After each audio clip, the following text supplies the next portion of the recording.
The following video is reposted on all my social media channels as a public service and in defiance of big tech, deep state censorship.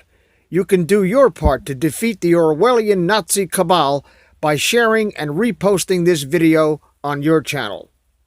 After that extended introduction, I'd like to formally welcome our witness, Congressman John Ratcliff, President Trump's nominee to be the next Director of National Intelligence. John, congratulations on your nomination.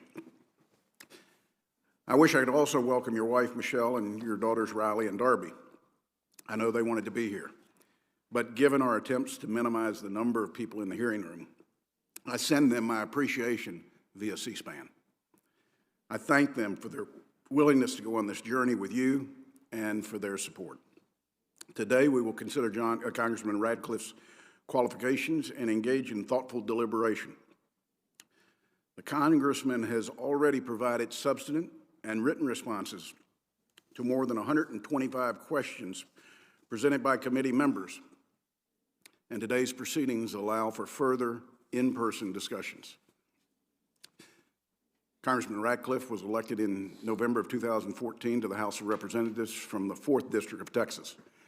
He serves on the House Permanent Select Committee on Intelligence, the House Judiciary Committee, and the Health Ethics Committee. Prior to his service in Congress, Mr. Ratcliff was a partner in a law firm. During his tenure at the Department of Justice, he served as the first assistant U.S. attorney, as the chief anti-terrorism and national security for the Eastern District of Texas, and then as the interim U.S. attorney for the Eastern District of Texas. During that time, Mr. Ratcliff also served as mayor for the city of Heath, Texas. Congressman Ratcliff received his undergraduate degree from the University of Notre Dame. He received his law degree from Southern Methodist University. Congressman, you've been asked to lead the intelligence community at a time of profound threat and challenge. Given your experience as a member of the House Intelligence Committee, we expect that you will lead the intelligence community with integrity, serve as a forceful advocate for the professionals in the IC, and ensure that the intelligence enterprise operates lawfully, ethically, and morally. I can assure you that this committee will continue to conduct vigorous and real-time oversight over the intelligence community, its operations, and its activities. We'll ask difficult and probing questions of you and your staff, and we expect honest, complete, and timely responses. I want to thank you again for being here, for your years of service to our country, and I look forward to your testimony. Before I turn to the Vice Chairman, I'd like to take a moment to note the passing of our dear friend Tom Coburn. Tom served this nation with distinction in the House and in the Senate, and was a valuable member of this committee. He cared deeply for this committee, its staff, and the men and women of the intelligence community. He understood the importance of their mission and the mission of this committee. His advice, counsel, and friendship will sorely be missed, and I utilized it no less than a month and a half ago. Some might wonder why my face looks a little hairy. This is the only way I could think of doing a tribute to Tom Coburn, was to do what Tom did when things were confusing and we lacked understanding as to what direction to go up here. As most of us know, Tom would come back and he wouldn't shave for a month, 2 months, 6 months until things squared away. I'm not sure I'm going to wait until things are squared away, but I will wait until Tom's memorial service to properly memorialize him. I now recognize the distinguished Vice Chairman for any opening remarks he might have today. Well, thank you, Mr. Chairman, and it's good to see you and my other colleagues. Let me start off for a moment where you left off, as somebody who spent literally years and years with Tom Coburn on a weekly basis with the ill-fated Gang of Six effort. I got to know Tom's intelligence, integrity, irascible nature, is that the right word? Occasionally pain in the whatever. But I share with you, he will be missed, and I would have joined you in that kind of tribute, but if you saw how badly a beard, anytime I've tried to grow a beard would look, I'm probably doing better tribute by just saying things about him. Mr. Ratcliff, it's great to see you. I know these are normally hearings where we,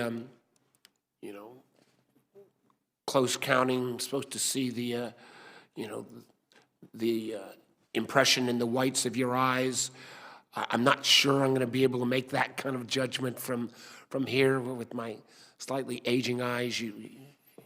I get the general sense of you, and I can actually see a little smile at that point. If it turns to grimaces at times, we'll know. But it's great to have you, and I appreciated the opportunity we had last Friday to spend some quality time together. Unfortunately, as the chairman's already noted, I once again must note that these are unprecedented times.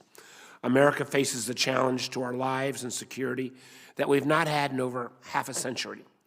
And it's during such trying times that we all recognize the value of nonpartisan expertise throughout our government. Nowhere is this clearer than in the apolitical intelligence community. The IC collects intelligence on imminent and potential threats, analyzes them dispassionately, and presents its best estimates without fear or favor to our nation's leaders. This is essential so that policymakers can craft a timely and effective response to protect America. And nowhere is the need for competent, apolitical leadership clearer than in the position of the Director of National Intelligence, who stands at the head of the nation's 17 intelligence agencies. Unfortunately, what we've seen from the President ever since he came into office is an unrelenting and, I believe, undeserved attack upon our professional women and men of our intelligence agencies. This is not because our intelligence community is deserving of these attacks, nor are they at the heart of some quote-unquote deep state conspiracy to undermine our political leaders. No, I believe the President attacks our intelligence agencies for one simple reason: because unvarnished truth and unembellished analysis are not welcome in this White House. What we've seen over the last year has been especially dangerous. The systematic firing of anyone at the ODNI who has the temerity to speak truth to power. From DNI, Dan Coates, and Principal Deputy DNI, Sue Gordon, to Acting DNI Admiral Joe McGuire, to Acting Director of National Counterterrorism Center Russ Travers, to the Inspector General of the Intelligence Community, Michael Atkinson. These firings and forced departures from the leadership of the intelligence community have left the ODNI without a single Senate-confirmed leader at the helm. Instead, an acting DNI with no experience in intelligence, but with plenty of political loyalty to the President, has been appointed to oversee America's intelligence enterprise. As acting DNI, this individual promptly instituted a hiring freeze and a reorganization whose purpose has not been communicated to the intelligence oversight committees. He also quickly fired senior leaders with decades of experience in the IC. Alarmingly, we have begun to hear reports that intelligence professionals have been inappropriately pressured to limit the information they share with Congress. And now, Mr. Ratcliff, the President has nominated you to this critical position of national security and intelligence leadership. I have to say that while I'm willing to give you the benefit of the doubt during this hearing, I don't see what has changed since last summer when the President decided not to proceed with your nomination over concerns about your inexperience, partisanship, and past statements that seem to embellish your record. This includes some particularly damaging remarks about whistleblowers, which has long been a bipartisan cause on this committee. I'll speak plainly. I still have some of the same doubts now as I had back in August. Some have suggested that your main qualification for confirmation to this post is that you are not Ambassador Grinnell. But frankly, that's not enough. Before he put the Senate's stamp of approval, and confirm a nominee to this critical position, senators must demand the qualities that the Senate specified when it passed the law creating the ODNI after 9/11, legislation which my colleagues, like Senator Collins, helped author. We must expect and demand professionalism, a nonpartisan commitment to the truth, and a rock-solid dedication to defending those who defend us every day, the professional women and men of our nation's intelligence committees. I hope that today we can get a sense of your ability to adhere to that requirement. I look forward to the questioning and look forward to this opportunity. Thank you very much, Mr. Chairman. I thank the Vice Chairman. Former Attorney General John Ashcroft was scheduled to be here to introduce Representative Ratcliff. Given the current circumstances, he could not attend. He sent us his remarks, and Senator Cornyn has kindly agreed to represent Attorney General Ashcroft today. Senator Cornyn, the floor is yours. Thank you, Mr. Chairman. It's always good to be with my colleagues on the Senate Select Committee on Intelligence, and today it's my pleasure to introduce John Ratcliff, who's the nominee for Director of National Intelligence. As the chairman said, we do have a letter from the former Attorney General, and it's rather lengthy. I'm not going to read all of it, but I will refer to some excerpts, but I'd ask consent that it be made part of the record following my remarks. And the reason why I think it's so important for the committee and the Senate to hear from former Attorney General former Attorney General Ashcroft is because of his intimate knowledge of the professional qualifications of the nominee, as well as the personal qualifications, his intelligence and his integrity. Let me just start by reading an excerpt from Attorney General Ashcroft's letter. He said, "Integrity is the indispensable imperative for intelligence, the best friend of national security. And national security is the singular portfolio most allergic to the infection and devaluation that results from inaccuracy and distortion.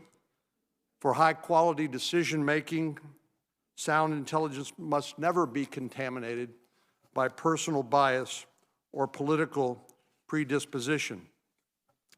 General Ashcroft goes on to say, "I've known and worked with John for more than a decade, and I know of no person with a higher commitment to integrity. And I've seen him speak the unvarnished truth to those he works with and works for, whether senior government officials or corporate CEOs. He makes the important point, and he did in my conversation with him yesterday at his farm in Missouri.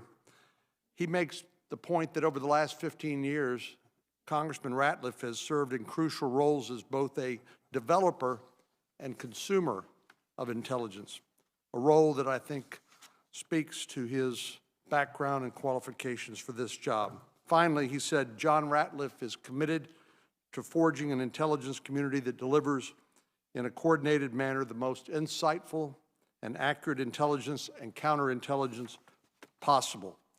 He will serve decision makers with fulsome, transparent intelligence that enables them to make decisions to defend the nation from threats and to keep our citizens safe and free. Mr. Chairman, I know that coming to this nomination as a member of Congress, that Congressman Ratcliff, as any member of Congress might, people wonder, does he really understand the difference between being in the adversarial atmosphere and that is Congress, and that especially speaks to our oversight responsibilities.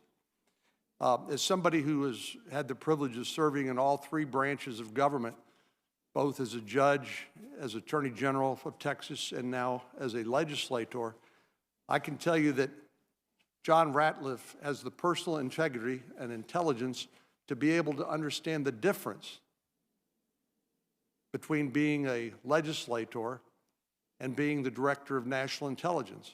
These are simply different roles to be played while discharging our government responsibilities. So I think that's something you might want to ask him more about, something I hope he will address. But I've known John personally for 10 years, and I'm proud to support his nomination and to give him my strongest personal recommendation. The chairman has mentioned his experience on the House Intelligence and Judiciary Committees as well as the Ethics Committee.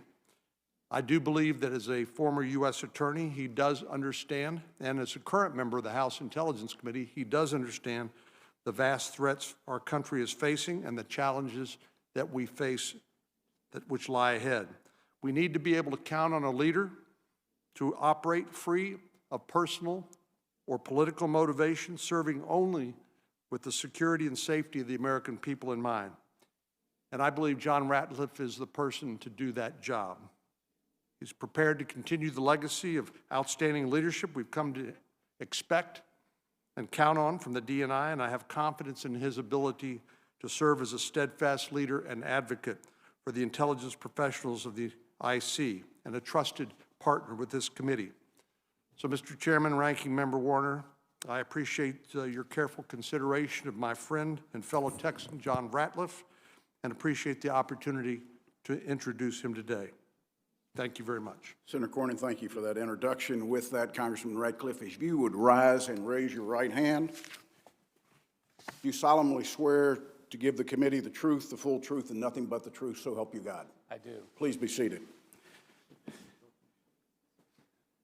Before we move to your statement, I'll ask you 5 standard questions the committee poses to each nominee who appears before us. They just require a simple yes or no answer. 1, do you agree to appear before the committee here and in other venues when invited? Yes. If confirmed, do you agree to send officials from your office to appear before the committee and designated staff when invited? Yes. Do you agree to provide documents or any other materials requested by the committee in order for it to carry out its oversight and legislative responsibilities? Yes. Will you ensure that your office and staff provide such materials to the committee when requested? Yes. And 5, do you agree to inform and fully brief the committee to the fullest extent possible, all members of this committee, of the intelligence activities and covert action, rather than only the chair and the vice chair? Yes. I want to thank you very much. It's my intention to move to a committee vote on this nomination as soon as possible. Therefore, for planning purposes, any member who wishes to submit questions for the record after today's hearing, please do so quickly. We'll now proceed to your opening statement, after which I'll recognize members by seniority for 5 minutes. As discussed earlier, members will have the opportunity to ask follow-up questions in the blocks that are designated.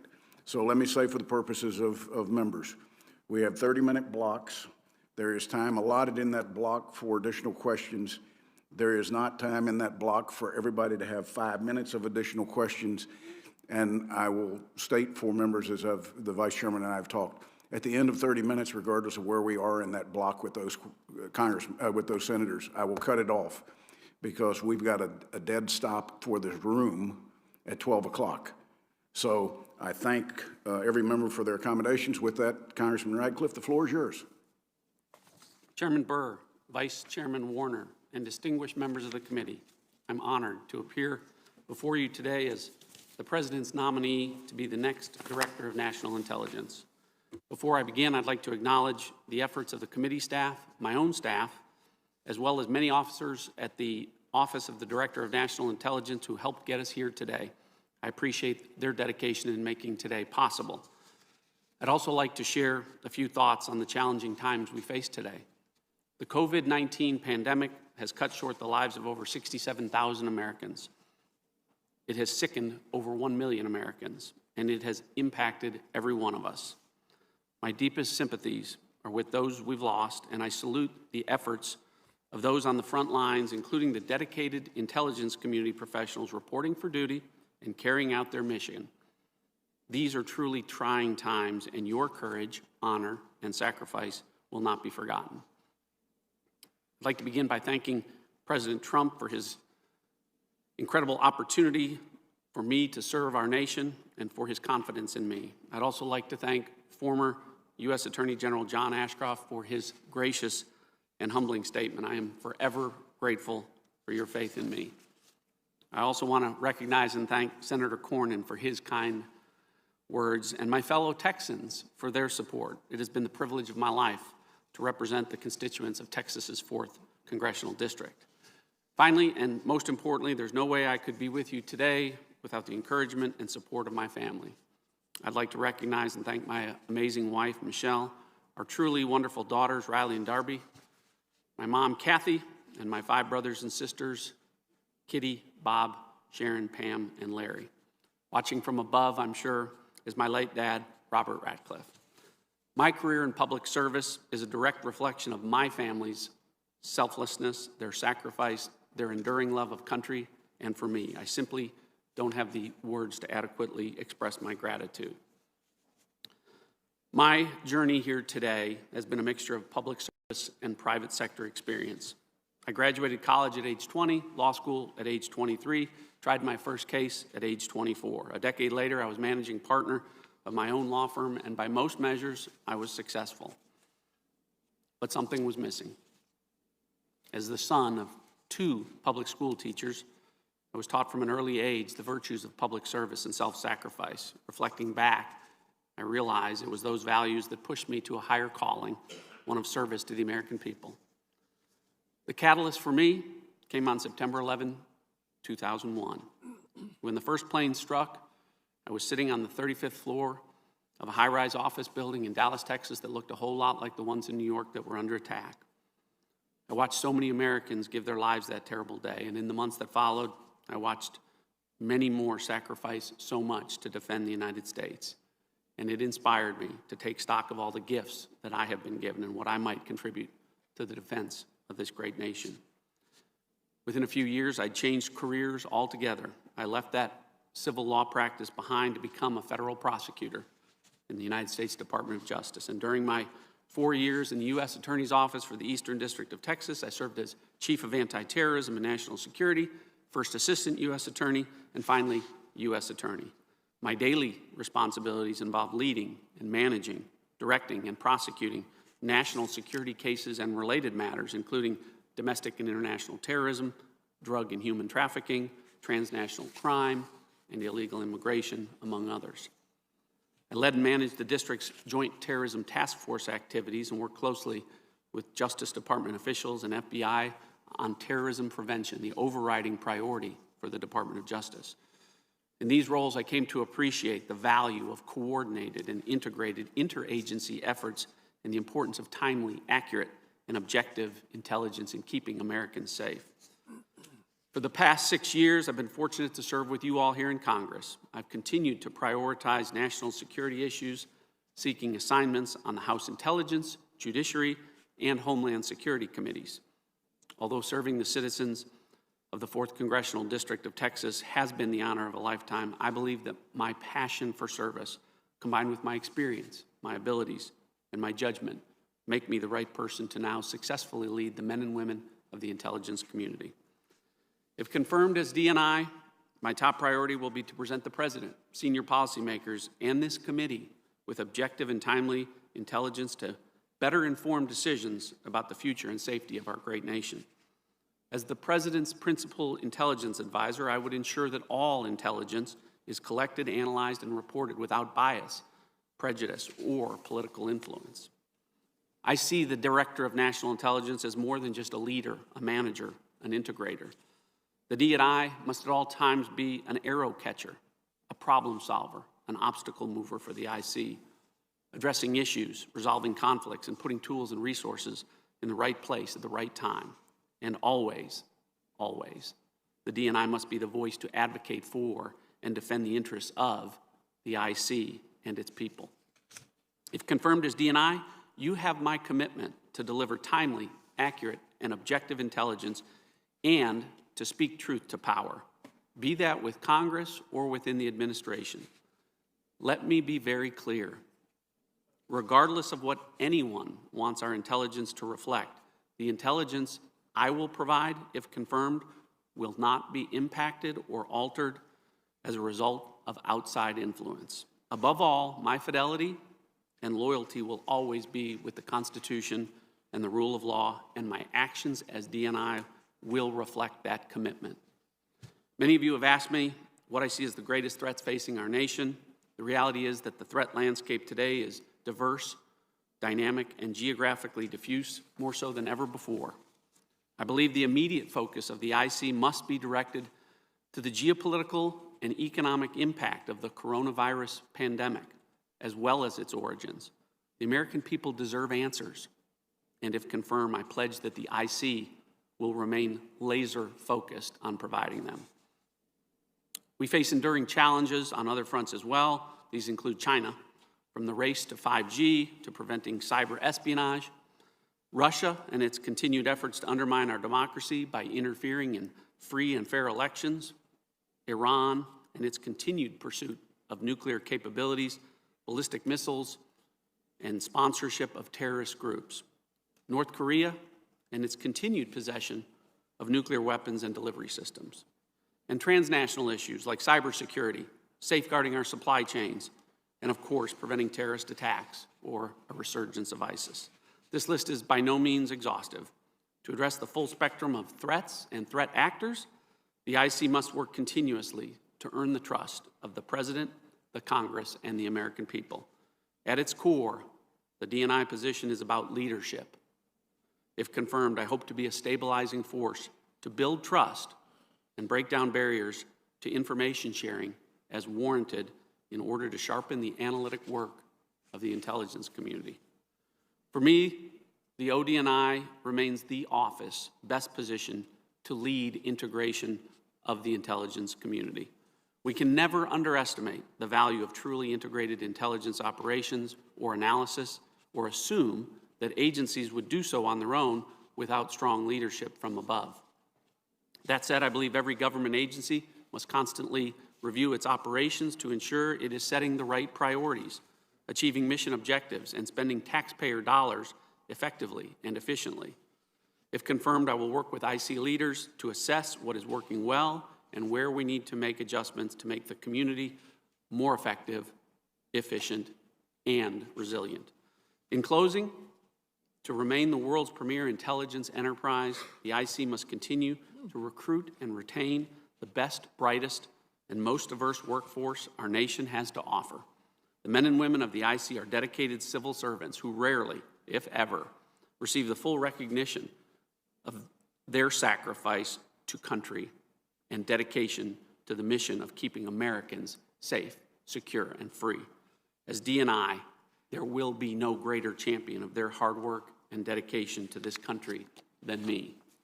I'm honored by the opportunity to be here with you today, and I thank you for your consideration of my nomination during these difficult times. I look forward to answering your questions. Congressman, thank you for those remarks. We'll go into the first block of time consumed by the chair, the vice chair, Senator Risch, Senator Feinstein, Senator Rubio. Members will have up to 5 minutes. I'll try to bank some time. Congressman Ratcliff, several questions.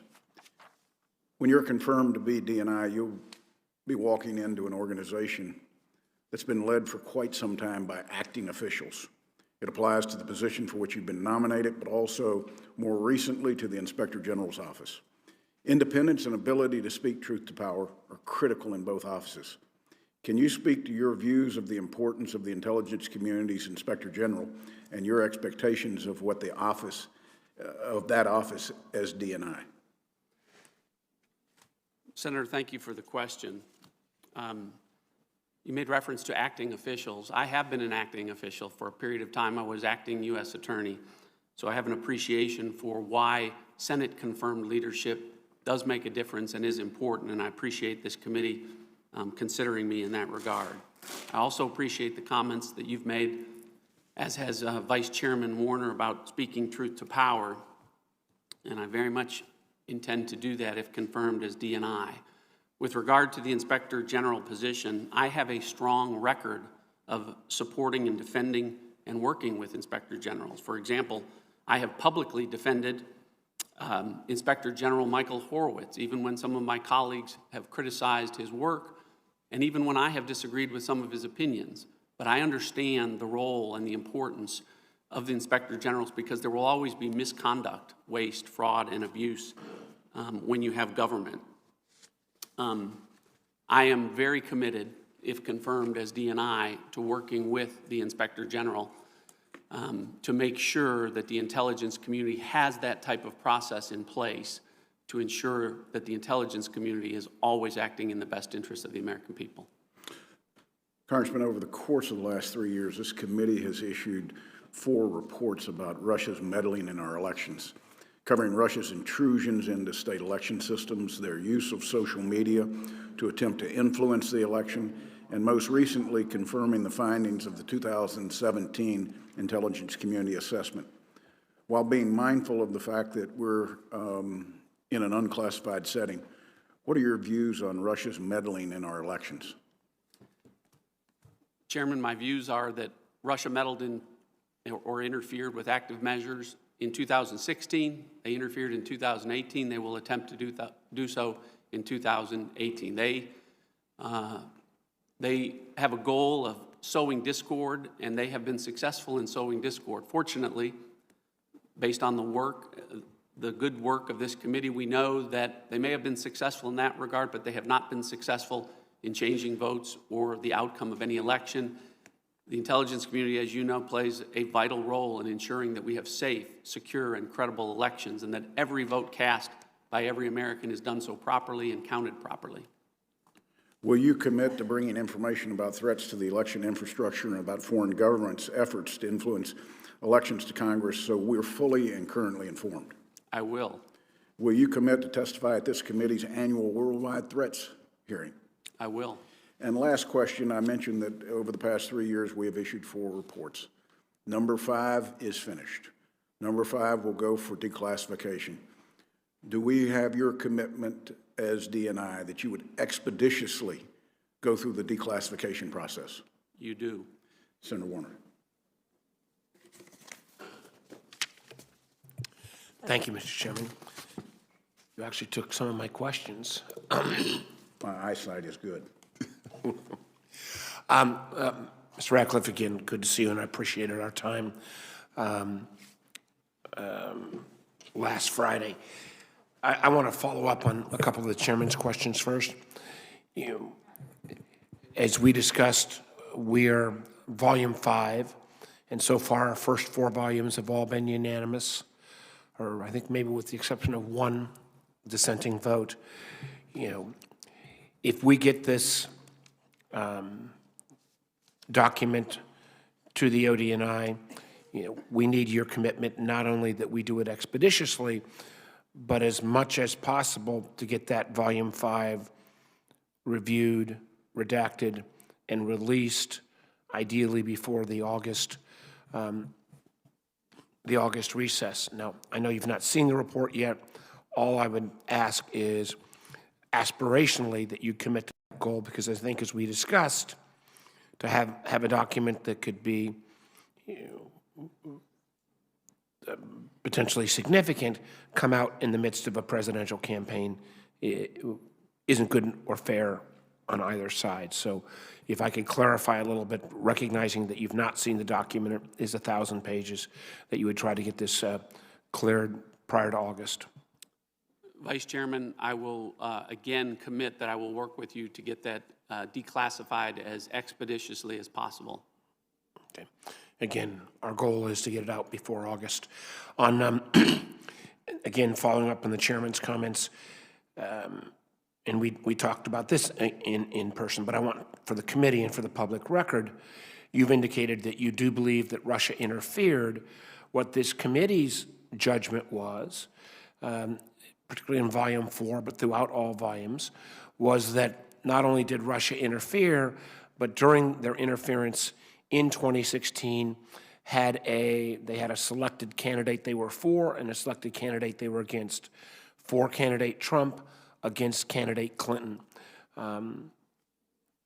Have you had a chance to review our documents, and have you reached a similar conclusion, a conclusion that actually reinforces the unanimous conclusion of the intelligence community assessment, or can you comment on our volume 4? Yeah, Senator, I very much appreciate the bipartisan approach in which this committee addressed that issue. I did have a chance to review Volume 4, which I know confirms the IC assessment. I have no reason to dispute the committee's findings. I will say that I have no reason to dispute the committee that I serve on, HIPSI, the House Intelligence Committee's finding, which is a different perspective with regard to that one issue that you mentioned about a preference for a candidate. I was not on the committee at that time. I respect both committees, but I have not seen the underlying intelligence tell me why there is a difference of opinion between the two committees. But I, again, very much appreciate Volume 4 and the work that this committee put in. And again, I would reiterate, the most important takeaway from the findings, I think, of both committees is that as Russia continues to sow discord, that they have not been successful in changing votes or the outcome of an election, and we need to remain committed to making sure that that does not happen in the future. Respectfully, to me, to make that kind of assessment and to decide how we're going to prevent Russia's further interference in 2020, if they have a clear preference for one candidate over another, that would just also alter how we counter those efforts. So I really hope that you will spend the time and look at the underlying intelligence. If you find that you reach a conclusion that is different than the unanimous conclusion of the intelligence community or the unanimous conclusion of the sissy here, I would expect a brief on that and pointing out how you found our conclusions or the IC's conclusions were inaccurate. You'll commit to come back to us if you've reached a different conclusion once you've reviewed that underlying intelligence. I will. One of the things we also discussed in an area of the community that seems under assault with the acting ODNI, and that is the election security unit. There's obviously different parts of the IC. The NSA has a group, the IC has, or the CIA has a group, but one of the most important is the group that is stood up by Director Coates. It includes intelligence professionals like Shelby Pearson. They have briefed us on a regular basis. I would like your commitment that since we are literally less than 6 months away from this year's presidential elections, that you will not take any efforts to dismantle the current leadership of the election security unit or the current capabilities of the election security unit this close to the 2020 election. Senator, I have no intention of making changes in that regard. And that unit, should they have data that is relevant and appropriate for this committee's responsibility, that unit will be able to continue on a regular basis to brief this committee? Senator, I want to make sure that I'm clear throughout the day that if confirmed as DNI and I look at the global threat landscape, I mentioned the global pandemic and the IC's role with respect to that, but the other immediate concern is safe, secure, credible elections, and I will do everything and make it my highest priority if confirmed to do everything possible that we have those safe, secure, credible elections in 2020. But it's important then, again, that group who has briefed this committee on a regular basis continues to have that ability to brief. And again, echoing what the chairman has said, and I don't know whether, are our clocks? They're not running. Will you give me a high sign? Hold on, let me just, did I hit my 5 minutes or my, last question then. Should you be confirmed, we are already past due date on when we would have the traditional worldwide threat hearing. You've committed to the chairman that you would you would hold that hearing. My hope would be that that commitment would take place within 60 days of you being confirmed. Senator, I'll make a commitment to, I look forward, if confirmed, to appearing as a DNI in a worldwide threats hearing. I don't want to make a commitment in terms of time that don't know what I'm promising exactly. What I will make the commitment is that if confirmed, I agree that it's important, and I will work to make that happen as expeditiously as possible. Thank you. Thank you, Mr. Chairman. Thank you, Mr. Chairman. Congressman Ratcliff has been incredibly generous with his time with me. I've had an opportunity to spend some time with him. I have all the questions that I need answered from him already. Indeed, most of them aren't available for discussion in open setting like this. But in the interest of keeping you on time and on schedule, I'm going to yield back my time since I do have answers to my questions. So thank you. I thank you, Senator Risch. With that, Senator Feinstein. Thanks very much, Mr. Chairman. Congressman, welcome. I'd like to ask you a couple of questions about whistleblowers, if I might. This committee has adhered to a tradition of protecting whistleblowers. However, it's my understanding that your participation in President Trump's campaign to punish and discredit one IC whistleblower suggests you do not align yourself with this bipartisan approach. Let me give you an example. During a December 11 hearing of the House Committee on the Judiciary, you claimed without any evidence that the whistleblower got caught making a false statement. On December 12th, you tweeted that the whistleblower didn't tell the truth, both verbally and in writing. You also attacked HPSI staff for providing guidance to potential whistleblowers on how to lawfully make a disclosure. Here's the question. If you are confirmed, do you believe that your past remarks concerning the Ukraine whistleblower will discourage IC whistleblowers from exercising their rights, consistent with the law, to make protected disclosures? Senator, thanks for the question. I want to make it very clear. If confirmed as DNI, every whistleblower, past, present, and future, will enjoy every protection under the law. I don't want to relitigate old issues of what happened during the impeachment inquiry. My issue was not with the whistleblower. My issue was with what I perceived as a lack of due process in the House process. Again, I don't want to relitigate the issue, so I'll leave it at that, but every whistleblower can expect full protection under the law. Whistleblowers are so important. A whistleblower doctor in China is one of the reasons we got an earlier warning. So I'll make that commitment to you, Senator. Thank you very much. I appreciate that.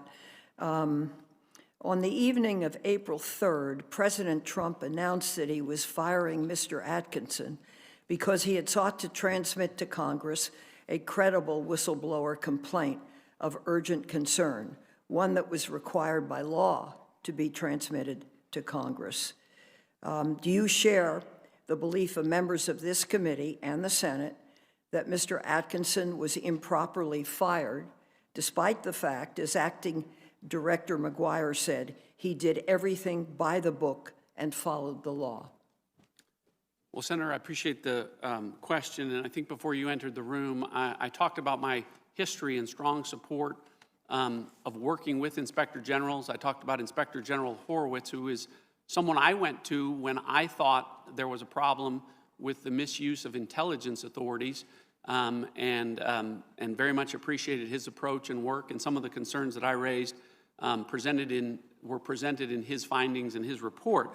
With respect to Inspector General Atkinson and the situation that you described, I don't have enough information to answer your question, and if I can explain why, I will tell you that my dealings with Inspector General Atkinson, I had no issues. I think he did what he thought was right. I think he did think that he was following the law. The flip side to that is that the legal opinion within the ODNI from the General Counsel and from the Department of Justice Office of Legal Counsel, my reading of it is that their determination was that he may have exceeded his authority because the investigation involved issues that were not intelligence activities or intelligence community employees. That's a legal question that I don't know the answer to.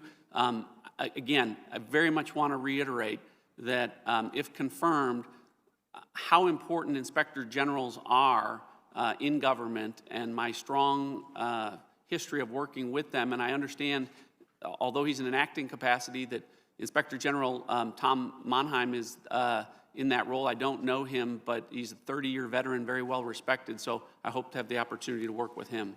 Thank you. I appreciate that answer. If confirmed, do you commit to directing all IC agencies to cooperate fully with congressional oversight requests regarding COVID-19 and to promptly produce the full membership and staff of the Congressional Intelligence Committees, all intelligence requested by Congress regarding COVID-19? Senator, thanks for the question. And that's meant to be broad. It is, and I appreciate the question. And in my opening remarks, and then I think reiterating in one of my responses, that the immediate concern that I have is getting answers from the American people through the intelligence community. If confirmed, the intelligence community will be laser focused on getting all of the answers that we can regarding how this happened, when this happened, and I commit to providing with as much transparency to you as the law will allow, and with due regard for sources and methods, that everything be provided as quickly as possible. Thank you. Just a couple of questions quickly about Yes. hard targets. In your view, is the IC doing enough to collect against hard targets like North Korea? Senator, as you know, the challenge with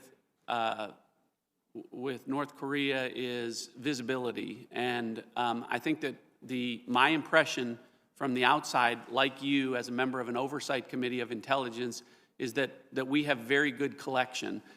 I'm only caveating it because if confirmed as DNI, I may have a different viewpoint or more information to look at. I would make it a priority. I think collection, obviously, and analysis of our intelligence is what makes this the greatest intelligence enterprise in the world, and I will commit that if we are not doing enough, Senator, I will make it a high priority to improve any standards that we may need to employ. Thank you, Mr. Chairman. Thank you. Thank you. Congratulations on your nomination. And I think that's you. I can't. People aren't watching on television. They can't see that far away. We've gotten to know each other a little bit over the years, not in the setting of intelligence, but through mutual friends. So I just kind of want to ask you a very simple and straightforward question. You have an accomplished career. You are, by electoral standards, in a seat that would be considered by the Cook Report as a safe district. You seem to be enjoying your work. Why are you doing this? And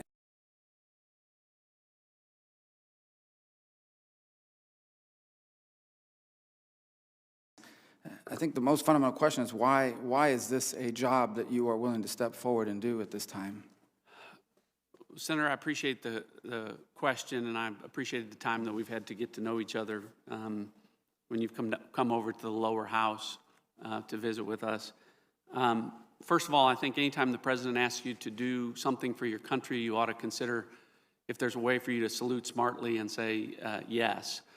But beyond that, you have to want this job, and for the same reason I, in my opening, talked about leaving a successful law practice to make a fraction of that.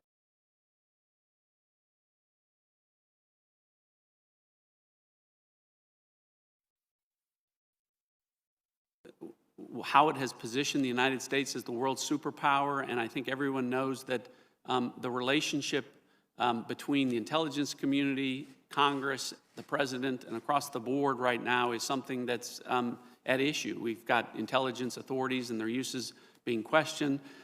I realize it's a sort of a difficult time, but DNI, again, the core responsibility is leadership, and it's easy to raise your hand when things are going perfectly. It's harder to raise your hand when they're not. And the mission's too important of keeping Americans safe, and the opportunity to lead is something that I want to do. And I guess I will say this, it's been the privilege of my life to serve as a member of Congress, but the best job I ever had was to be the United States Attorney. And what I loved about it was an apolitical position. I stood up always to represent the United States of America, never one party or another. And I very, very much view that as this role for the DNI. I look forward to treating every member, Republican and Democrat, exactly the same way, and frankly, being out of politics. I mean, that's an important question, because I've heard some of the skepticism that's been raised is about experience and the experience needed to lead this intelligence enterprise. And it's my view you actually have pretty extensive experience, both as on the committee in the House, both on Homeland Security and Intelligence, and also on Judiciary, and then your work, as you said, as a U.S. Attorney. What is it in what you have done over the last, or during your career, that you believe prepares you best for the role you now have of sort of overseeing all of these different pillars of our intelligence capabilities? Well, I think as was mentioned earlier, I've now seen intelligence from 3 different vantage points: as an end user and a developer, as a consumer of intelligence, and as an overseer of intelligence. And as far as experience, I started handling national security issues back in 2005, and that included intelligence authorities. My first exposure with FISA was 2005, and in trying to respond to this committee, we found that in at least one instance, the authorities that I used remain, or the matters that I work on remain classified. So from an experience standpoint, as far back as 2005, I've been using those authorities. But I think the role of U.S. Attorney in particular, and my time as Chief of Anti-Terrorism for 4 years, is particularly well suited and analogous to the DNI. So as U.S. Attorney, I was running a federated enterprise, working across federal agencies, integrating, coordinating, sharing information, and doing so in an apolitical way. And that's very much what the Director of National Intelligence does, integrates and coordinates across all 17 intelligence agencies, making the community better so that it can make members of Congress, the President, and our policymakers better informed on national security decisions. My time in Congress as well, the committees that I've been on, legislating, creating national security laws, I think I've got a broad, deep, and more than qualified level of experience when we talk about national security issues. And I also think I've got good judgment, because I've identified when there are problems with the use of intelligence authorities, and I've spoken truth to power when I've seen it misused. Well, I enthusiastically support your nomination, and I look forward to voting for you on the committee and again on the floor. Thank you. If any member currently has one additional question, I'll be happy to entertain them. If not, Senator Feinstein, if you've got a quick one.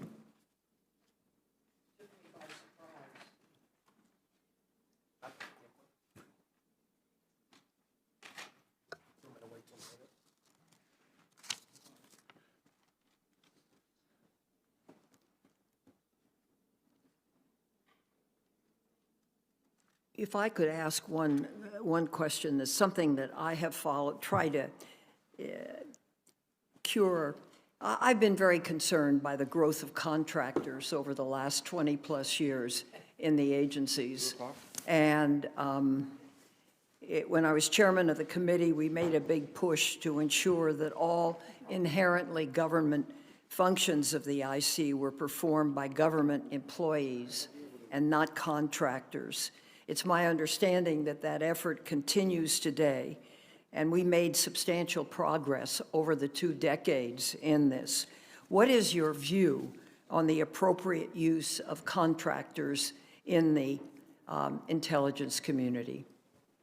Senator, I'm not saying this because you're considering me for the position as the nominee, but I agree with every word you just said with regard to contractor use and how it should be limited and where government employees should be doing government functions. I know there's always a look in terms of ratios and the percentages. I'm not a one-size-fits-all person. If confirmed as DNI, I'll look at where things stand right now. But the concern that you have, the sentiment that you expressed, let me just reiterate that I agree with you completely and look forward to working with you on this issue if confirmed. Thank you. Thank you, Mr. Chairman. Thank you, Senator Feinstein. With that, the first block of time has expired. The chair would move to the second block of time and go somewhat out of order because Senator Wyden's not here. I will turn to Senator Collins for any questions. Thank you, Mr. Chairman. Congressman, I appreciated the opportunity to talk with you last week as one of the authors, along with former Senator Joe Lieberman, of the 2004 law that created the Director of National Intelligence position. I have a special interest in making sure that the leader of the intelligence community fulfills what we envision. In that regard, I appreciated the opportunity to review your background with you in depth to make sure that you met the statutory standard of having extensive national security expertise. So today, I want to turn to a different issue. As some members have already said today, the ability to speak truth to power is essential to serving as a successful DNI. Would you communicate the intelligence community's analytic views to the president, even if you knew that he would strongly disagree with them? Of course. Would you be willing to communicate the IC's analytic conclusions to the president, even if you believed it would place your job in jeopardy? Of course.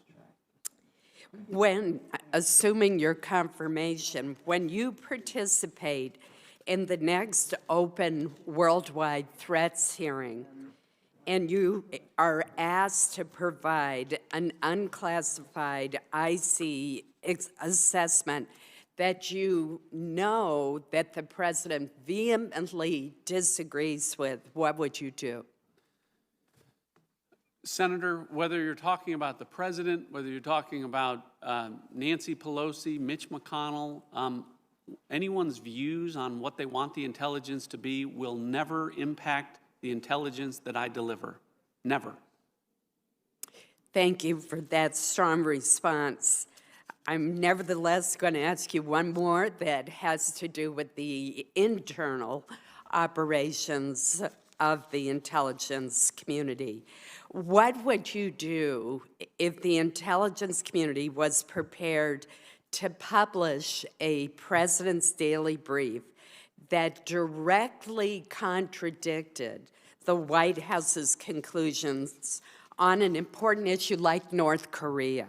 Would you still allow the PDB to be published? And the reason I ask this question is there are some very experienced analysts within the IC that are concerned that you might attempt to shade the conclusions in order to avoid alienating the president in presenting his daily brief. Senator, I think before you were in the room, I reiterated multiple times that I won't shade intelligence for anyone, whether we're talking about the president, members of Congress, any policymakers. As far as published on the president's daily brief, you know, I guess I'm not sure the word publish when you say, how you mean that. I should have used the word issued. So absolutely. I just want to make sure, because the president's daily brief is the president's daily Right. brief. And but to the larger question, again, just if I can reiterate as clearly as possible, if confirmed as DNI, one of the things that I've made clear to everyone is that I will deliver the unvarnished truth. It won't be shaded for anyone. What anyone wants the intelligence to reflect won't impact the intelligence that I deliver. And finally, and I asked this question to you on the telephone, but I want to ask it to you for the record. The president has said that the IC has run amok and needs to be reined in. Do you share the president's view? I think what we talked about, Senator, about a number of things there, and I'm sure going to get a lot of questions about what the president says or what the president thinks. And again, I don't mean to be repetitive, but none of those things, regardless of what he says or how he says them, or how Nancy Pelosi or Mitch McConnell or anyone says about the intelligence or the intelligence community, will not impact the intelligence that I deliver. Thank you. Thank you, Mr. Chairman. Thank you, Mr. Chairman. Congressman, welcome, and thank you. Let me begin this way. Donald Trump said last year, the Constitution says, and I quote here, "I can do whatever I want as president." The Attorney General has said the president doesn't have to follow the Foreign Intelligence Surveillance Act and can conduct surveillance without a warrant. Those two statements are a direct threat to the constitutional rights of Americans, and it makes the Director of National Intelligence a last line of defense for our democracy. Do you believe the president can spy on Americans outside the law? And I would Senator, I don't think anyone can spy on Americans outside the law. So would you refuse to authorize the intelligence community to conduct warrantless surveillance? Senator, when you talk about you answered no. So I'm asking just be real clear. My answer is consistent. Whatever the law is what I will do as if confirmed as DNI. Within my authorities, I will act within my authorities, but most importantly, I will be guided by the Constitution and the rule of law. So whatever authorities allow the intelligence community to do, all of our actions, if I'm the director, will be in compliance with what the law is. My time is short. I'm sorry. Congressman, the point is you really didn't say no in answer to my question. You said there may be circumstances. I happen to think that answer, that there may be circumstances when the president can spy on Americans outside the law, is an exceptionally dangerous bit of testimony. Maybe I'm gonna move on. Maybe can I just, because the record's clear, maybe I misspoke then. I want to be real clear that no one can spy or surveil outside the law, and if confirmed as DNI, one of my highest priorities will always be to make sure that the intelligence community is acting in accordance with the law. So I want to make that very clear, Senator. Again, you're qualifying this based on circumstances, and that's what I think is dangerous. Now, I also want to get into your views on whistleblowers. Now, it is open season on whistleblowers right now in Washington, D.C., and you gave a pleasant-sounding statement about whistleblowers, so I want to be very specific. If the Inspector General determines that a whistleblower complaint should be sent to Congress, are you going to send it over to the Department of Justice or the White House to get their permission? Any whistleblower complaint, if I'm confirmed as DNI, is going to be handled in accordance with the law. As, you know, I don't know how I can be more clear than that. Oh, I think you could say unequivocally no, because that's what I think is important. And what I want to know is whether there's some kind of veto power over whether Congress hears from whistleblowers. And as with the previous question with respect to spying, you want to have it both ways. You want to try to portray yourself as a defender of the Constitution, and then you water it down with the specifics. Should the identity of whistleblowers ever, under any circumstances, be disclosed without their consent? No, whistleblowers are entitled to anonymity. So what is your opinion of those who would call for the outing of IC whistleblowers? That whistleblowers are entitled to anonymity under the law, and if someone well, are you distinguishing between lawful whistleblowers or lawful whistleblower complaints? Again, I'm trying to get a sense of what you actually believe. if someone is a whistleblower under the law, they are entitled to the protections of whistleblower statute under the law. And before you were in the room, I heard the answer. One last question. I want to get it in. You, in your written answers, seem to think internet voting was okay. You gave a very qualified answer. I happen to think it's the equivalent of putting our ballots on the streets of Moscow. So could you tell me why you think internet voting is okay given all the threats that we have seen to our democracy? I don't recall the response or how I responded, Senator, but it seems to me that is a policy issue that, if confirmed as DNI, I would not be in the role of making policy. It wouldn't matter. Whatever the law is regarding... We expect you to be a leader on election security. And if you support the kind of snake oil salesmen we've got in this country that are selling some of these online voting operations, you are going to put at risk our special system of government. I think my time is up, Mr. Chairman. Thank you. Thank you, Senator. Welcome, Congressman. In your statement for the record, you wrote that, quote, "The President and I have a good rapport." So if confirmed as DNI, you said you have my commitment to deliver accurate and objective intelligence and speak truth to power.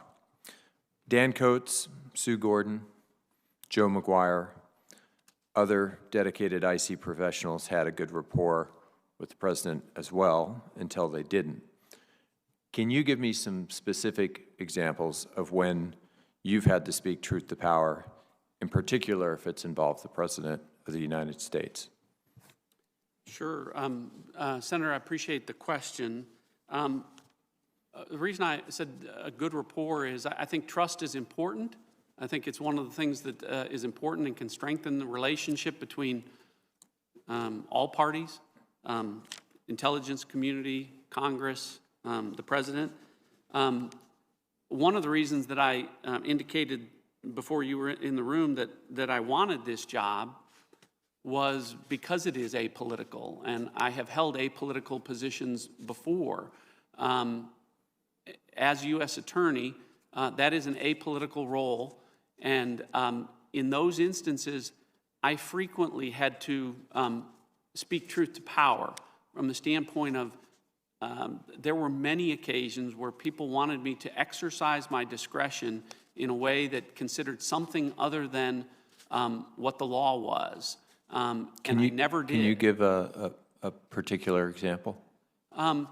So-and-so is, you know, I don't want to give examples that would give away a specific case, but if someone was, for instance, a good Republican or a good Democrat and held a position and maybe deserved some special consideration, those kinds of things. Gotcha. And in addition... I think that's That's adequate. I just want to reclaim my time here for a moment. Last year, the president defended nominating you for the DNI position, stating that you would do an incredible job, and we need somebody like that in there. We need somebody strong that can rein it in, because as I think you've all learned, the intelligence agencies have run amok. What do you think he meant by that? I don't know. I saw the comment, Senator. I've made clear that, again, first of all, I've made clear, as I just said to you, one of the reasons that I want this position. I've made that without betraying any conversations, but that sentiment I have expressed to the president, and he understands that that I'm looking forward to this position because it's apolitical, and that the intelligence that I will deliver is unvarnished or shaded. Do you in any think respect. that the intelligence community or even a single agency is run amok? I have never said that. President Trump has repeatedly, and without any basis in my view, accused the hardworking men and women of the IC of working to undermine his administration. Do you believe that there is a quote-unquote deep state in the IC? I don't know what that means. Senator Collins and I think, talked about that in our call. I don't even know. I don't know what that is. So would you agree that it would be inappropriate and in some contexts illegal to remove or reassign, to screen or otherwise discriminate against career IC personnel for political reasons, including on the basis of their work assignments in previous administrations? Yes. Okay, thank you. The president has publicly stated that he expects loyalty from his appointees, and he publicly withdrew your nomination, appointed another individual, but then formally resubmitted your nomination. That sort of turn of events just raises some unique questions. During your conversations with the president regarding this position, what priorities did he communicate to you that he expected you to pursue on his behalf?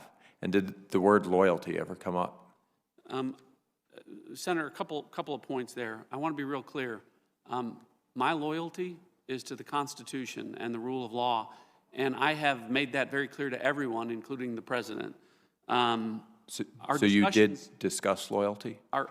No, I've made clear that if I'm in a position, my loyalty is always going to be to the Constitution and rule of law. So you made that proactively clear. You weren't asked. Yeah, I made that proactively clear. And you were not asked. And I was not. I absolutely was not asked. Thank you. The priorities, one of the priorities, again, I don't want to get into specific conversations, but the sentiment is keeping politics out of the intelligence community. It's one of my priorities. And one thing to I guess, because it's been reported, I withdrew from consideration. I wasn't withdrawn, and so I just wanted the record clear with respect to that.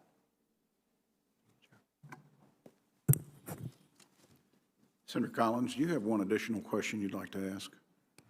I do. Chairman? Senator Wyden, one additional question. Thank you, Mr. Chairman.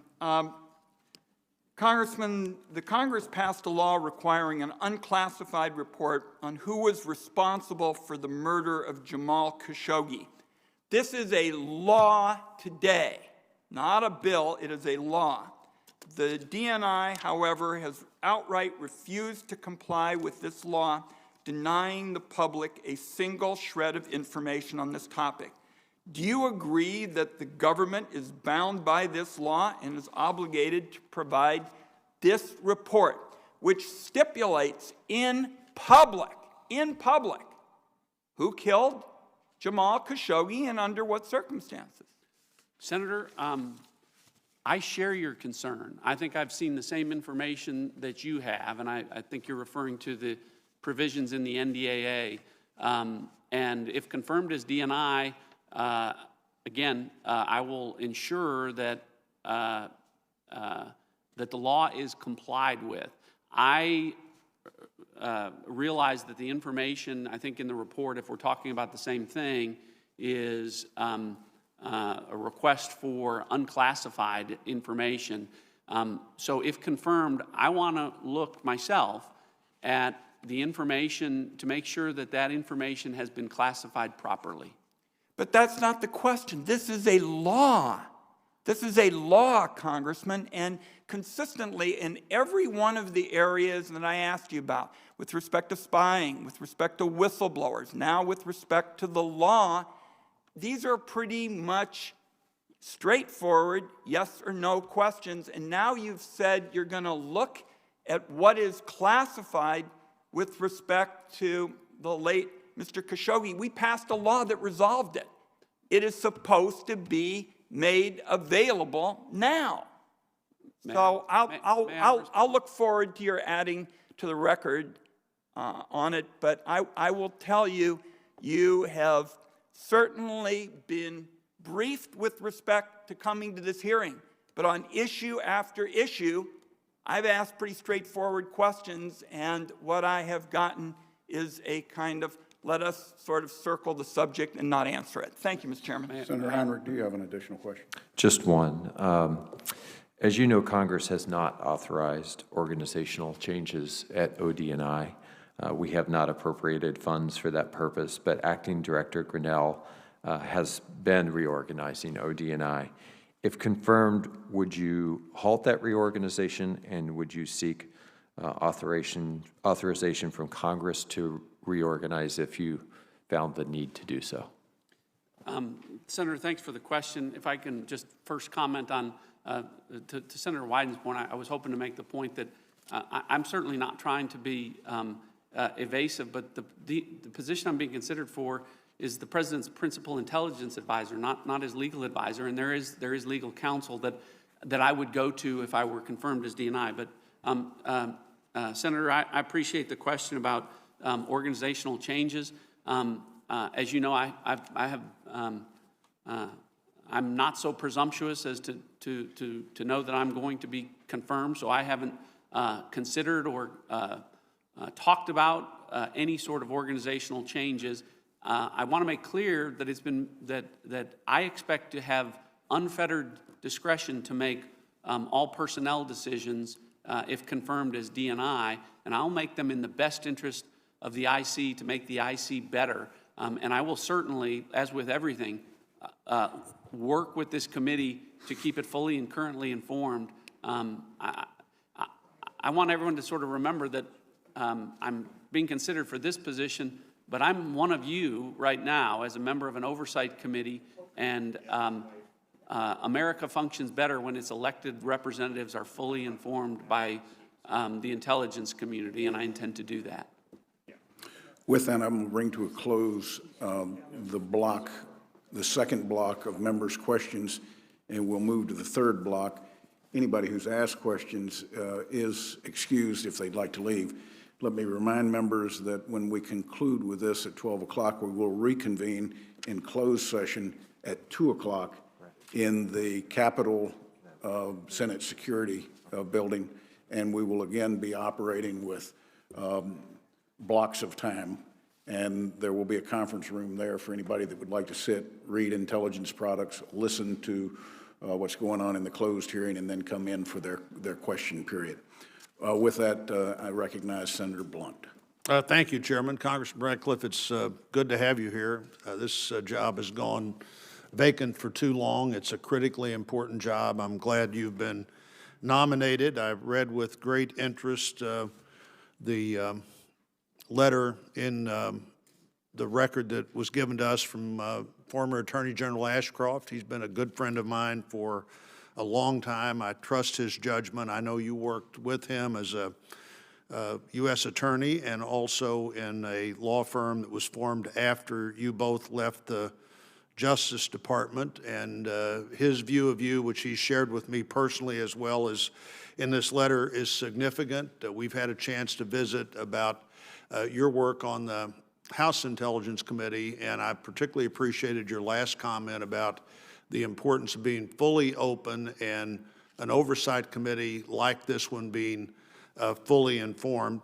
I would say that when we stood up this structure after 9/11, I certainly anticipated a much smaller coordinating opportunity rather than the bureaucratic size that we see today. I hope when you have a chance to look at this, that you'll look carefully at whether or not the structure as it's grown has really served the principal purpose of coordinating information, or if in some way it may have created yet one more stovepipe of information. I'd like you to comment on your views, maybe as a House Intel member, of just the size of DNI itself, and if that size is one you think is too big, too small, or just right. Senator, thank you for the remarks and the association with former Attorney General John Ashcroft, who's a great American. But I, like you, come into this position, if confirmed, with some preconceived impressions based on discussions I've had on the Oversight Committee. And as Senator Collins leaves the room, I want to make sure, one of the goals of the DNI, if confirmed, is to make sure that the ODNI and the DNI position are working exactly like Senator Collins and those who stood it up intended it. And so I had a chance to visit with her about it.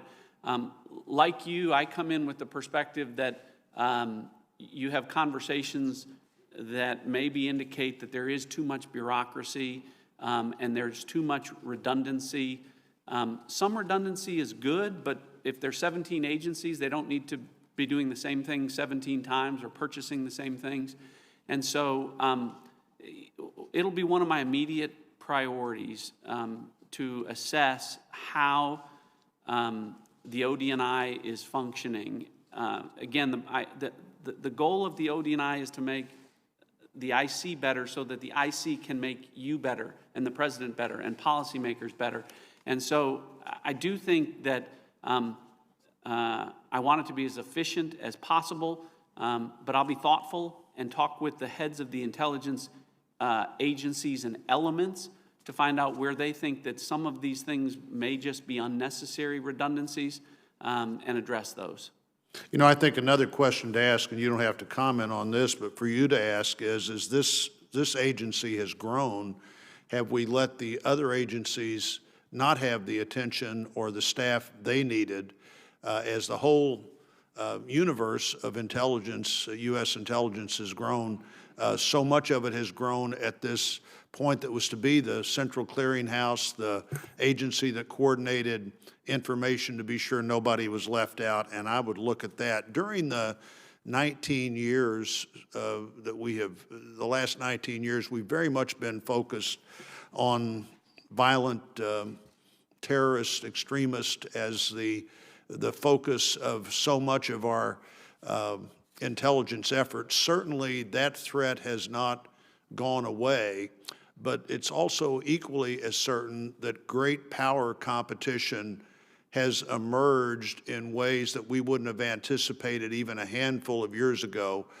Talk a little bit about rebalancing the resources you have to continue to keep an eye on the threats that we have so focused on for almost 2 decades now, but also to rebalance into the great power competition that we see as a significant challenge for us today. Senator, great question, and I appreciate you asking, because I've had that conversation with a lot of people about what I view as the greatest threat and the greatest threat actor, and I view China as the greatest threat actor right now. I mean, look at where we are with respect to COVID-19 and the role that China plays, the race to 5G, cybersecurity issues, all roads lead to China there. And so one of the priorities, highest priorities that I'll have if confirmed as DNI is to make sure, and again, my background with regard to, violent extremists that is a generational challenge that we will continue to deal with. We may forget about them, but they don't forget about us. But I agree with you in terms of making sure, as we look at the national intelligence framework and whether we're committing enough resources to the rising power that is China. When you look at the initiatives that they have, the Belt and Road, the Made in China 2025, the all of the military civil fusion initiative, where they literally want by law Chinese companies to collect intelligence. These are all spokes of the same initiative, and that's for China to supplant us as the world's superpower and to be able to set standards around the world. And we very clearly don't want an authoritarian regime like the Chinese Communist Party setting standards in the world marketplace. And so I look forward to sitting down with you, if confirmed, about how ODNI and the other 16 elements are dedicated to the rising threat that is China, which I view as our greatest threat actor.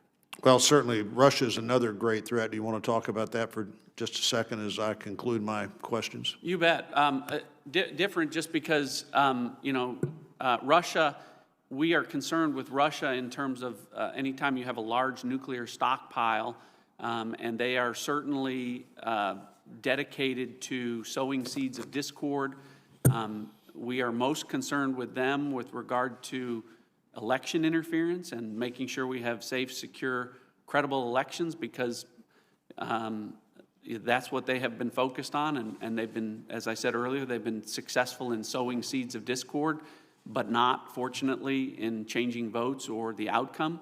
But between the two, to be real clear, I view China as the rising power, whereas Russia, has an economy about the same size as the economy of my home state of Texas. So we need to be very concerned with them. Vladimir Putin is a very bad actor, and so as DNI, if confirmed, I will make sure that we balance appropriate where our resources are going with regard to both of those threats.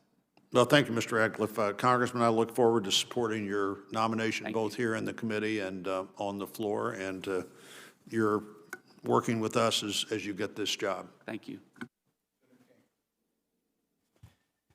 Good morning, Congressman. First, I'd like to start with a series of questions that were from the questionnaire, and I believe they can be answered with yes or no. You did not answer them thusly in the questionnaire, but I think they can be easily answered with yes or no. The first one is question 35. Would you ever ask, encourage, or support an intelligence professional adjusting his or her assessment to avoid criticism from the White House or political appointees? No. Would you ever change or remove content in an intelligence assessment for political reasons or at the behest of political leadership? No. Question 39, would you consider an individual's personal political preferences to include loyalty to the president in making a decision to hire, fire, or promote an individual? No. And question 39, B, do you commit to exclusively consider professional qualifications in IC personnel decisions without consideration of partisan or political factors? Yes. C of 39, if you were to receive credible evidence as DNI that an individual was undermining IC objectivity and furthering a political agenda, would you immediately remove that individual? Yes. And D, will you or any of your staff impose a political litmus test for IC employees? No. And finally, if confirmed, would you reassure your workforce that loyalty tests are not allowed with the IC? I would. And if such occurs, would you commit to informing Congressional Intelligence committees and immediately stopping such efforts? I would. Thank you. Next question. Can you give me a case where you have ever publicly differed with this president? Yes. Please do, briefly. Example I can think of most recently was, I think it was October, the president's decision to withdraw troops from Syria. There was a resolution considered regarding that issue that I supported, that I think was referred to by some as a rebuke of the president. I think I'm right on the specifics of that. Any other incidents? I'm sure there are. I don't recall any as I'm sitting here. In your position as a member of the House Intelligence Committee or as the nominee for DNI, have you seen any intelligence that finds with high confidence, or any confidence for that matter, that the coronavirus originated in a lab in Wuhan rather than the market? I have not. Thank you. You testified. Go ahead. I only wanted to caveat in the sense of, because of the pandemic, I want to say that the last classified briefing I had was sometime in, it's been a while since I've had a classified briefing on the coronavirus pandemic. That's the only thing I wanted to caveat. That's the answer that I gave this morning myself. Okay. And you, like me, you have not seen any intelligence product that indicates. I have not. Thank you. You took the oath this morning from the chair and said you will agree to appear and share information with the committee. Will you appear before this committee if the president or an official in the White House tells you not to? Of course. And you will bring us, I think there's been some discussion of the worldwide threat hearing. You will, so when I'm not, again, not caveat, we say. You gave the right answer. If I were you, I wouldn't qualify. Then I'll just leave it alone. But the point was, I want to make sure we were talking about to appear in connection with a worldwide threat hearing. No, I'm talking about just generally. If this committee requests your attendance to testify and the White House says do not go, will you honor the oath you took this morning? I will. I'm sorry. I want to make sure that I understood the question properly. Thank you. The president has stated that he feels that so-called enhanced interrogation, such as waterboarding, has value and produces valuable results. John McCain has said repeatedly that it does not. Who do you agree with, McCain or the president? I follow the law. Always follow the law. And so what the law says... You believe that waterboarding is a violation of the anti-torture law? My understanding that the law makes clear in several places that torture is illegal, and that would be the finding, I think, in the Army field manual. And so this has nothing to do with your personal opinion. You're simply saying I'll follow the law, but if the law was changed to allow waterboarding or other forms of torture, would you say that was okay? I think the obligation that I have, Senator, is to follow the law. The Constitution and law of the country is the oath that I take in any role, as DNI, as a member of Congress. I mean, I don't want to get into policy decisions about which the DNI should not be involved in. I'm a policymaker now, but you're considering me for a role where I would not be making policy, or I would follow the law as legislators create laws, or as the Supreme Court interprets those laws. Thank you. One final question. If you were running for re-election and your campaign manager shared polling data, which included crosstabs and detailed information about where your campaign stood with an agent of a foreign government, would you believe that was okay? No. Thank you. Thank you, Mr. Chairman. Congressman Ratcliff, congratulations on your nomination. Let me follow up on Senator King's questioning. He asked if you had seen any intelligence that the coronavirus originated in one of the two labs in Wuhan, and you said no. Have you seen any intelligence that supports the Chinese Communist Party's claim that it originated in a seafood market in Wuhan? No. I presume you're aware that the respected scientific journal, The Lancet, published a study of Chinese scientists in January that concluded that, in fact, it did not originate in the market? I have. That more than a third of the original cases had no contact with the market whatsoever, include what they believe to be the first known case as well. I didn't recall that, but if that's what that reflects. Are you aware that, to the best of our knowledge, there's no evidence that bats of any kind, to include the horseshoe bat, was even sold in a seafood market? That is my understanding. So Just to be clear, the point I was trying to make is it's been a while, and through no one's fault, since I've had an updated classified briefing regarding the coronavirus pandemic. I understand, and I'm asking those questions not just to speak about the virus, but more particular a matter of intelligence analysis. Everything that we just discussed is not clandestine collected information. It's not a national security secret. It is publicly reported in a journal like The Lancet or in news sources or so forth. Correct. Much of what we know about the virus is the result of publicly reported information or social media evidence from Wuhan in the early days and so forth. How critical is the role of that kind of unclassified public information in the analysis that our Intelligence Committee should be conducting? It's, I think, vitally important. I think one of the things that we're seeing is OSINT, or open source intelligence, is increasingly valuable, and we need to find ways to make sure that we're collecting it and analyzing it. It's a huge, because it's large sets of data that we need to be processing there. And so it's a challenge, but it's a tremendous source of information, and should be utilized by the intelligence community going forward. I couldn't agree more. I think there's always a bias towards thinking if a secret is not stolen through clandestine means, then it's not valuable information, when all of these pieces of information, whether we're talking about the Chinese coronavirus or what Russia is up to in Europe or Iran's nuclear program, stitched together into a mosaic. And that mosaic usually is a question of circumstantial evidence that you can use common sense to reach the best conclusion, not direct evidence, not conclusive proof. You want to respond? I was just going to say, to give you an example of how we might sort of forward-looking on this issue, open source intelligence, if we used open source intelligence tools, we may be able to get earlier warnings around pandemics like this or viruses like this as they're beginning. So those are the types of, when I was referring to how the intelligence community can leverage open source information, that's what I was referring to.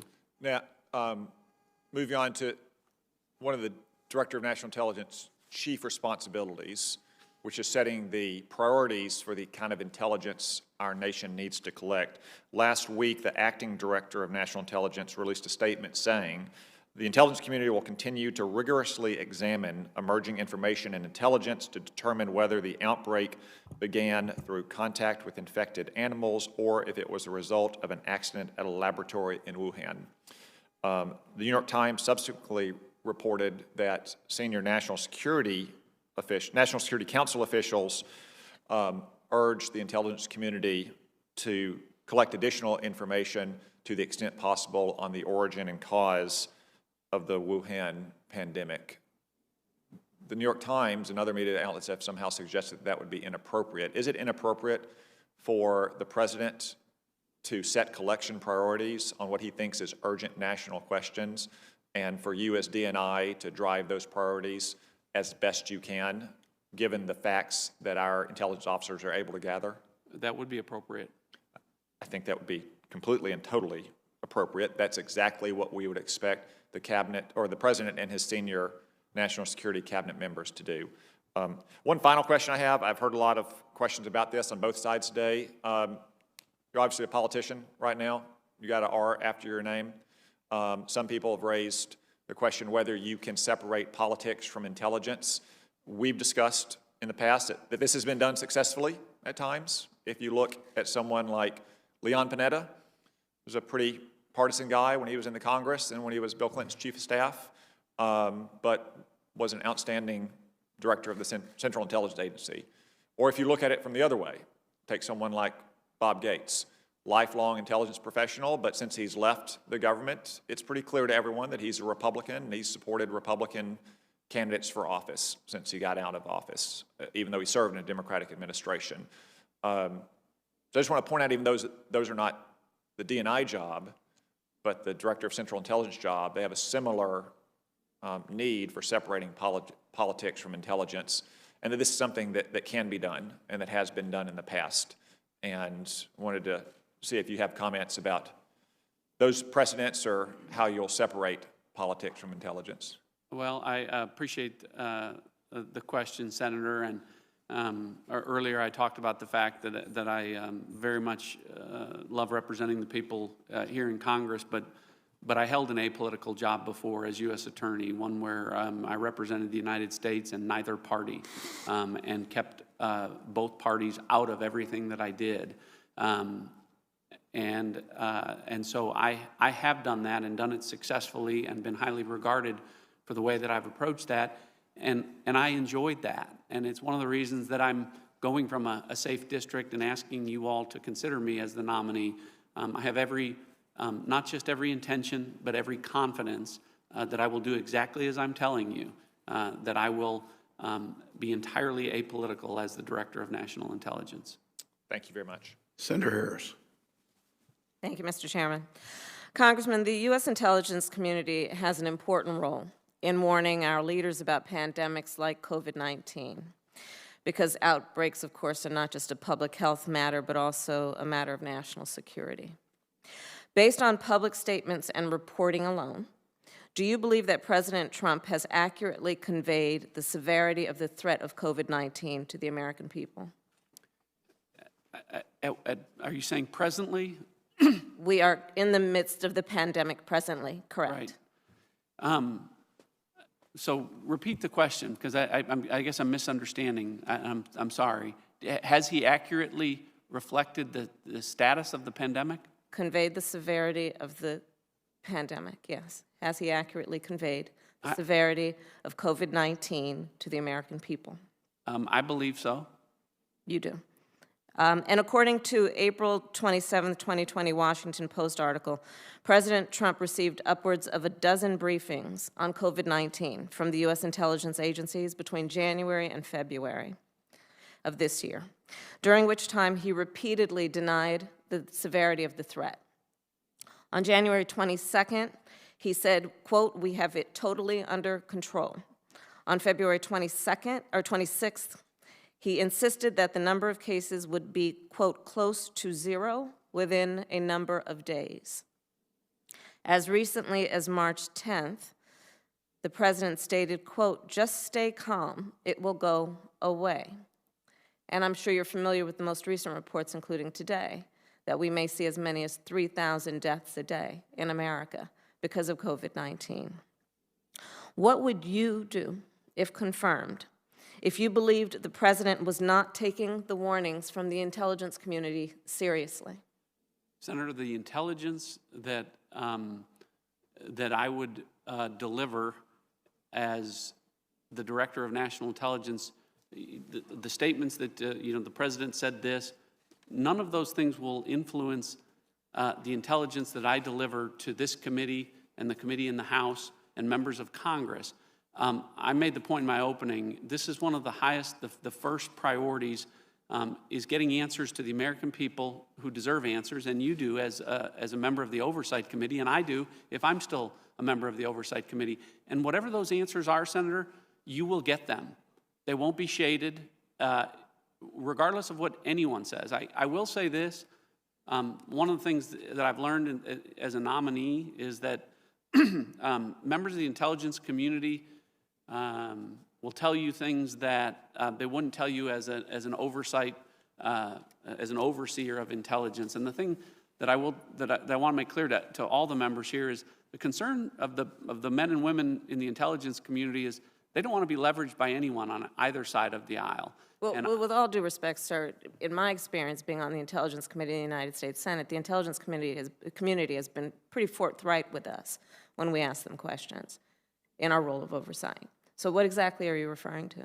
I'm just saying in the perspective as the conversations that I've had over the past few months as I've been considered for this, I've had exposure to a lot of intelligence community members who have just expressed the sentiment that they want to do their job, they want to deliver the best intelligence, and they don't want to be leveraged from anyone on either side of the aisle. That was the only point. It wasn't directed at you, Senator, at all.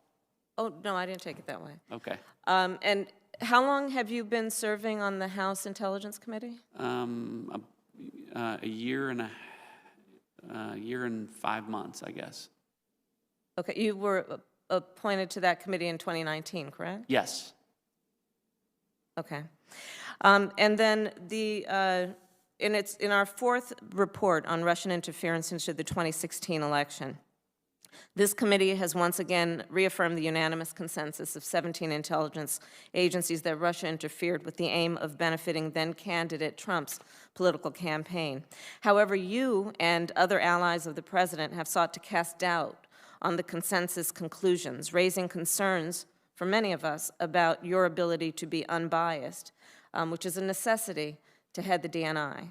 Will you accept the intelligence provided to you by the men and women of the intelligence community, no matter your personal beliefs? And do you accept the findings of the intelligence community as it relates to the Russian interference in the 2016 presidential election? So to your first question, I will accept. To the second question about specific to Russia 2017. 2016. I'm sorry, yeah, 2016. Or earlier in the, I made the point that I respect both committees. I think there's a difference of opinion between the House Intelligence Committee and this committee in terms of one specific finding. I wasn't on the, as you pointed out, I was not on the House Intelligence Committee at the time of that. I respect both committees, but I haven't seen the underlying intelligence with respect to that one finding. Thank you, Mr. Chairman. Thank you, Senator. Question. Yes. You touched on a point with Senator Cotton that I'd like to follow up that I think is critically important, and the term I use is conclusion shopping. It's in the nature of any executive to want to be told that the intelligence supports whatever policy direction they want to go in. And this is a constant struggle. It goes back, I don't care whether the president is John F. Kennedy in Vietnam, or Lyndon Johnson in Vietnam, or George W. Bush at weapons of mass destruction. This is a human nature problem. The king said, "Who will rid me of this meddlesome priest?" And a couple of knights went and killed Becket. The president doesn't have to give an order. That's my concern, and that's where it worries me that the president apparently has been pressing the intelligence community to find what he wants them to find. The question should be, where did the virus come from? Not, don't you think it came from a lab? Do you see the distinction I'm trying to make and why this is so crucial? And it's crucial to the president, him or herself, because if they taint the intelligence before it gets to them, they're going to make bad decisions. And we're protecting the president themselves by guarding against this human nature problem. Every executive wants to hear what they want to hear. Every person that works for that executive wants to tell the boss what they want to hear. Talk to me about this concern. I think this is a critical issue, particularly with the president who is so strong-willed and has indicated in the past a strong desire to press the intelligence community to tell him what he wants to hear.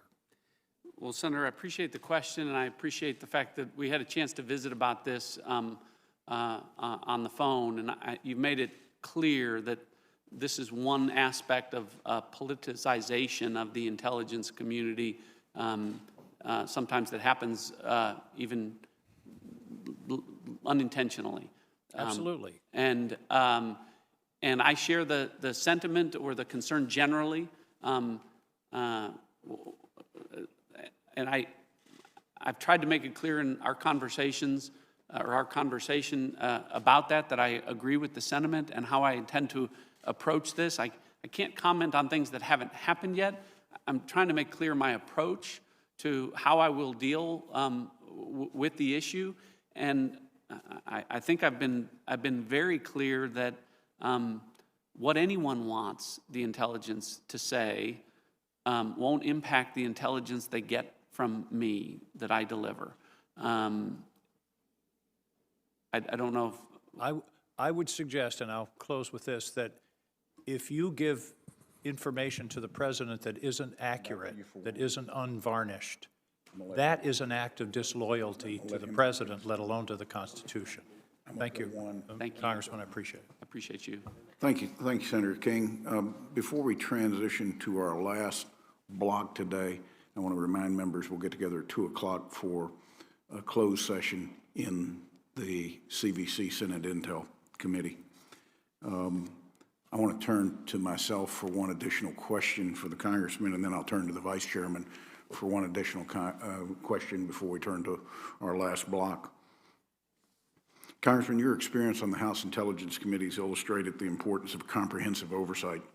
Part of that oversight is being able to dig into the finished intelligence products. For those of us that have been on the Intel Committee prior to 9/11, we understood what processing raw intelligence was really like because we didn't have finished product. Do you commit to the committee that in the rare instances that the committee asks for raw intelligence, to better understand the analytical conclusions that have been determined, that you will provide that raw intelligence for the committee? I will, as appropriate. And I'm caveating just to the standpoint of within my authority and with due regard for the sources and methods at the time. Absolutely. Lastly, technological innovation is increasingly happening overseas.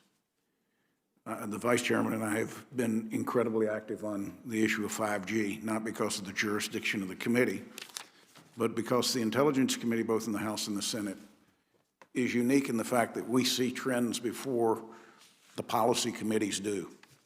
And we also see the tech side of it, the technology side of it, in a way that would take other committees of jurisdiction months, if not years, to get the same understanding without the degree of clarity that the Intelligence Committee gets it.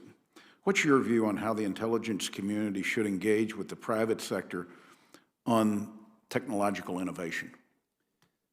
Well, I think it's a great question. It ties into what you said, the issue of 5G and where that race stands right now, and the where rising powers like China are with regard to the development of 5G global networks, and our ability to ensure that interconnected global networks are safe really will demand, consistent with the 5G strategy and Senator Cornyn's bill that's now a law with regard to that, that we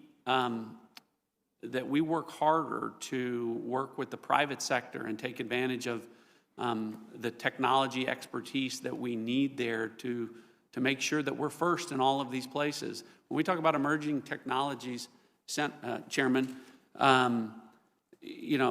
we have the best intelligence and enterprise in the world. To continue for that to be the case, we've got to continue to innovate, and we've got to be first. We've got to be first and best on cyber issues, on AI, on ultimately on quantum. But 5G is where we are with regard to that issue now, and it's the pathway to being first in those areas. And so, again, it's something that's vitally important, and that's my perspective. Thank you. Vice Chairman. Thank you, Mr. Chairman. I hope you'll give me the discretion to get in two quick questions. And one, first is, I think a couple of my colleagues have raised some of the questions about the President's comments about his notion that there is somehow a deep state in the intelligence community or within law enforcement that is somehow going against his wishes. Have you ever made any statements about a deep state within the intelligence community, or statements that Not that I'm aware of, Senator. The only reason I'm hesitating is sometimes you're asked questions by reporters about using terms, and so it's not a term that I... But have you made any statements saying that you believe or implying that the intelligence community is somehow acting inappropriately to target the president? No. And do you have any view on how the intelligence community professionals, what kind of effect that would have on the morale of folks who are hearing these kind of accusations? The effect on morale, if I The make effect if the commander-in-chief is making comments saying, somehow impugning the integrity of the intelligence community professionals, that they're somehow part of some secret cabal acting against him, would you agree that has some negative effects upon the community's kind of esprit de corps and morale? My impression, Senator, from, I can only speak to the conversations that I've had without getting into specifics. I think the sentiment that I've heard from the president is it's not intelligence community writ large, it's specific individuals, and pointing to, for instance, misuse of intelligence authorities by certain individuals, but again, my focus is I want to look forward, not back. I think that's one of the reasons I want this opportunity. All of this underscores the point that the relationship isn't what it should be across the board between the intelligence community, the president, and Congress and its oversight committees. And again, it may be difficult, but I'd like the opportunity to strengthen that relationship for the reasons I've talked about earlier. Well, the chairman's given me my discretion, so I won't ask. I want to come back later and ask you a question about NATO, but I would simply point out that it is somewhat unique to me that not only has the president made these comments about kind of the long-term professionals, but literally every person, I think without exception, that this president has appointed for Senate confirmation within the Director of National Intelligence has been fired or removed or pushed out. My conclusion, maybe not shared by all my colleagues, but because all of those individuals, when they took on these positions, did what I thought was right, which is being willing to speak truth to power, and that cost them their job. If you get this job, I hope you'll continue in the vein of the Dan Coates and the Sue Gordons and the Joe McGuires and Andrew Hollemans, who I think honored their commitment even at the cost of their job. Thank you, Mr. Chairman. In an effort to get back on time, let me explain to members. I know some of you came in and you thought, why do I have to sit down there? For you to sit up here, we have to wipe down every seat of the person that was already in it. So to accommodate the time blocks. Particularly, Mr. Chairman? Not exclusively to you, Senator Bennett, but this afternoon when we meet at 2 o'clock for the closed session, we will be wiping down the seats because we don't have as many, we don't have the same accommodations in the Senate Intelligence Committee. With that, I recognize Senator Cornyn. Congressman Ratcliff, this morning when I said a few words of introduction, I alluded to the unique nature of the job to which you've been nominated. And I think what I'd like to hear from you, and forgive me if you've already talked about this extensively, but how do you view the transition from the adversarial process of either as a prosecutor or as a member of Congress battling over public policy issues or maybe conducting vigorous oversight into the role of the federal government? How do you make that transition to become this head of the intelligence community and be willing and able to provide unvarnished intelligence to policymakers? Senator, I would say I view it as a welcome transition, hopefully. Again, I've loved serving the people of my district and serving in Congress. But again, respectfully, when I was at the Department of Justice, there's something about representing the United States, standing up to represent the United States, where you have the ability to say, politics will play no part. I won't let party allegiance play any factor in the work that I do, is very analogous to this position, and it's one that I very much look forward to. The mission is too important. I look at the threats that we're facing around the world and what's happening and what we're living in right now with this pandemic, and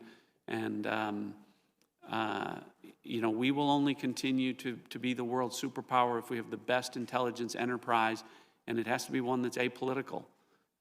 It has to be one that gives the unvarnished truth, as Senator King has said repeatedly, without shading and without consideration for what anyone wants that intelligence to say.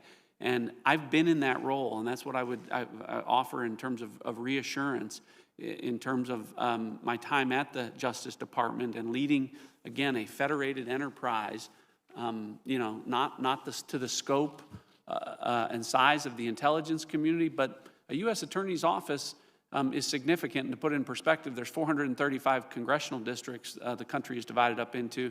There's 100 United States senators. There's only 93 federal districts. And in my case, it was 35,000 square miles, more than 3 million residents within that. And so operating and coordinating and integrating in pursuit of national security priorities like the prevention of terrorism, I think is good training for this. But it's something that I found, again, that I enjoyed doing, and I look forward to the transition on a larger scale at a time that I think our country really needs it. And again, I think that I'm well qualified to do. Congressman Ratcliff, my friend, the ranking member, Senator Warner, frames this as speaking truth to power, but let me frame it a little differently. Do you have any problem in telling the President the truth about what our intelligence community has produced to allow him to then make the best decisions in consultation with his team? Respectfully, Senator, I don't have a problem telling anyone, the President, members of this committee, anyone that would be a consumer of intelligence and entitled to see it, whether as an overseer or in whatever respect. The intelligence has to speak to exactly what the men and women who are doing the collection and analysis of it. We're all better served with the best unvarnished intelligence, and that is truth to power, and I look forward to doing that to anyone. And what's the danger if you somehow shaded or nuanced the information for the policymakers, including the President of the United States? Everything that we, the intelligence community, does is designed to inform all policy makers, the President, the National Security Council, our military leaders, and members of Congress, to have the best information to make our national security decisions. So to give anything other than the best information is to jeopardize our national security. It's something I just won't do. In closing, I was glad to see our mutual friend, Congressman Will Hurd, write an op-ed piece supporting your nomination. Will, as we both know, served in the CIA before he came to Congress. He's steeped in these issues like very few are, and I was glad to see that vote of confidence. Thank you, Mr. Chairman. Thank you again, Senator, for your remarks this morning. Senator Bennett. Thank you, Mr. Chairman. I very much appreciate the opportunity to ask these questions. Congressman, it's nice to see you. Good to see you, Senator. Senator Cornyn this morning read a really great letter from Attorney General Ashcroft, and you should be very pleased about how he commended you. In the letter, he said, this is Senator or Attorney General Ashcroft, he said, integrity is the indispensable imperative for intelligence, the best friend of national security. And national security is the singular portfolio most allergic to the infection and devaluation that results from inaccuracy and distortion. For high-quality decision-making, sound intelligence must never be contaminated by personal bias or political predisposition. Do you agree with that statement? I do. Why, to follow up on Senator Cornyn's question, why is it so important that sound intelligence, above all else, really, must never be contaminated by personal bias or political predisposition? Simply because it would jeopardize national security decisions. Can you elaborate? Well, again, what the intelligence community does, and the best men and women in the world doing the best collection, the best analysis, it has to be delivered accurately so that you as a legislator, the president, as the commander-in-chief, our military leaders advising him, have the best information. And if it's shaded or colored or changed or impacted at all, that means you don't have the best information, which means you're not making the best decisions. I agree with that. And so do you think that in a situation where you have leadership in this government that seems biased or predisposed to an outcome that's not supported by the intelligence, and that there's risk to the jobs of people in the intelligence community who could report that accurately? Like, let's say in North Korea, if somebody delivers bad intelligence or something that the great leader wouldn't want to hear, and bad things happen to a person there, can you see how that would distort potentially the work of the intelligence community? Yes. And will you protect the Intelligence Committee at all costs? Yes. Including at the cost of your own job? Yes. I appreciate that, because I think your job, if you're confirmed, is to enable the intelligence community professionals to do their job, which all of us need them to do, not just because we're on this committee, but because we're American citizens, patriots, and we love this country. I agree. And they need to be able to do it without fear of political reprisal. And we face a situation now, you're inheriting an agency where the president fired the IC Inspector General, Michael Atkinson, because he didn't like the way the IG did his job. How are we going to undo that? How specifically are you going to deal with the impact of the Inspector General being fired because the president disagreed with the way he did his job? He did his job according to the law. So, do you think there's collateral damage as a result of an action taken like that? Well, I don't know until I'm confirmed what the reaction is, within the community. What would you suspect it would be? Well, I honestly don't know what the to your point about the Inspector General. Again, I want to relitigate issues, but I don't think this is relitigating issues. This is what the President of the United States is projecting to the men and women of our intelligence agency. In nominating you, Congressman, the President said the intelligence agencies have run amok. That was in the context of nominating you. That's this hearing. Do you think the intelligence agencies of the United States have run amok? No. Do you think that there's an effect on morale among the men and women of our intelligence agencies when the President of the United States says they've run amok? Again, I think I tried to address this earlier. I heard the answers earlier, by the way. Okay. But I'm asking it again because I don't think you addressed it. Do you think there's an effect on morale when the President of the United States describes the intelligence community as having run amok, and that's why he's nominating you? I hope not. You hope there isn't an effect. Do you think the intelligence agencies of the United States are running amok? No.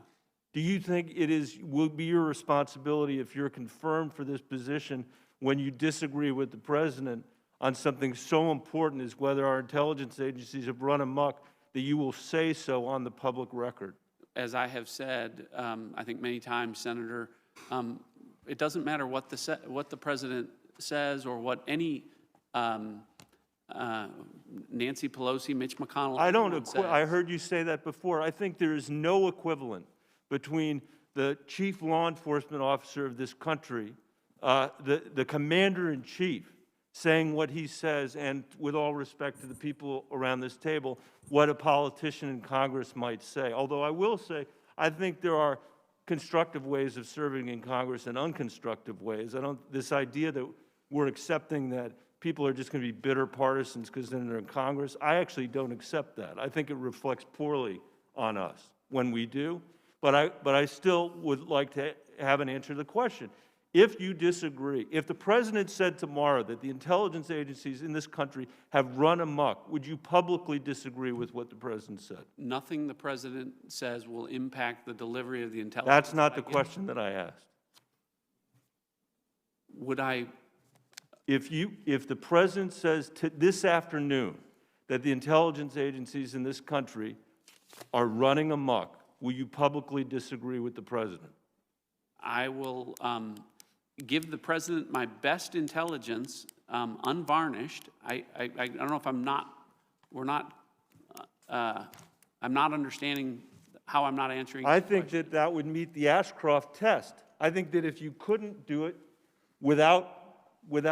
if you couldn't bring yourself to say that the men and women of the intelligence agencies, communities are not running amok, I don't think you'd meet the test. I'm trying, just to be clear, Senator, I don't think that the men and women of the intelligence community are running amok. Thank you, Mr. Chairman. I thank you. I would note that he said earlier to your question that he did not believe they were running amok. I think you were just having a disconnection. And I'm on sorry what, if I what, misunderstood. What the thought was, Senator Sass. Thank you. Thank you, Congressman. Thank you. Thank you, Mr. Chairman.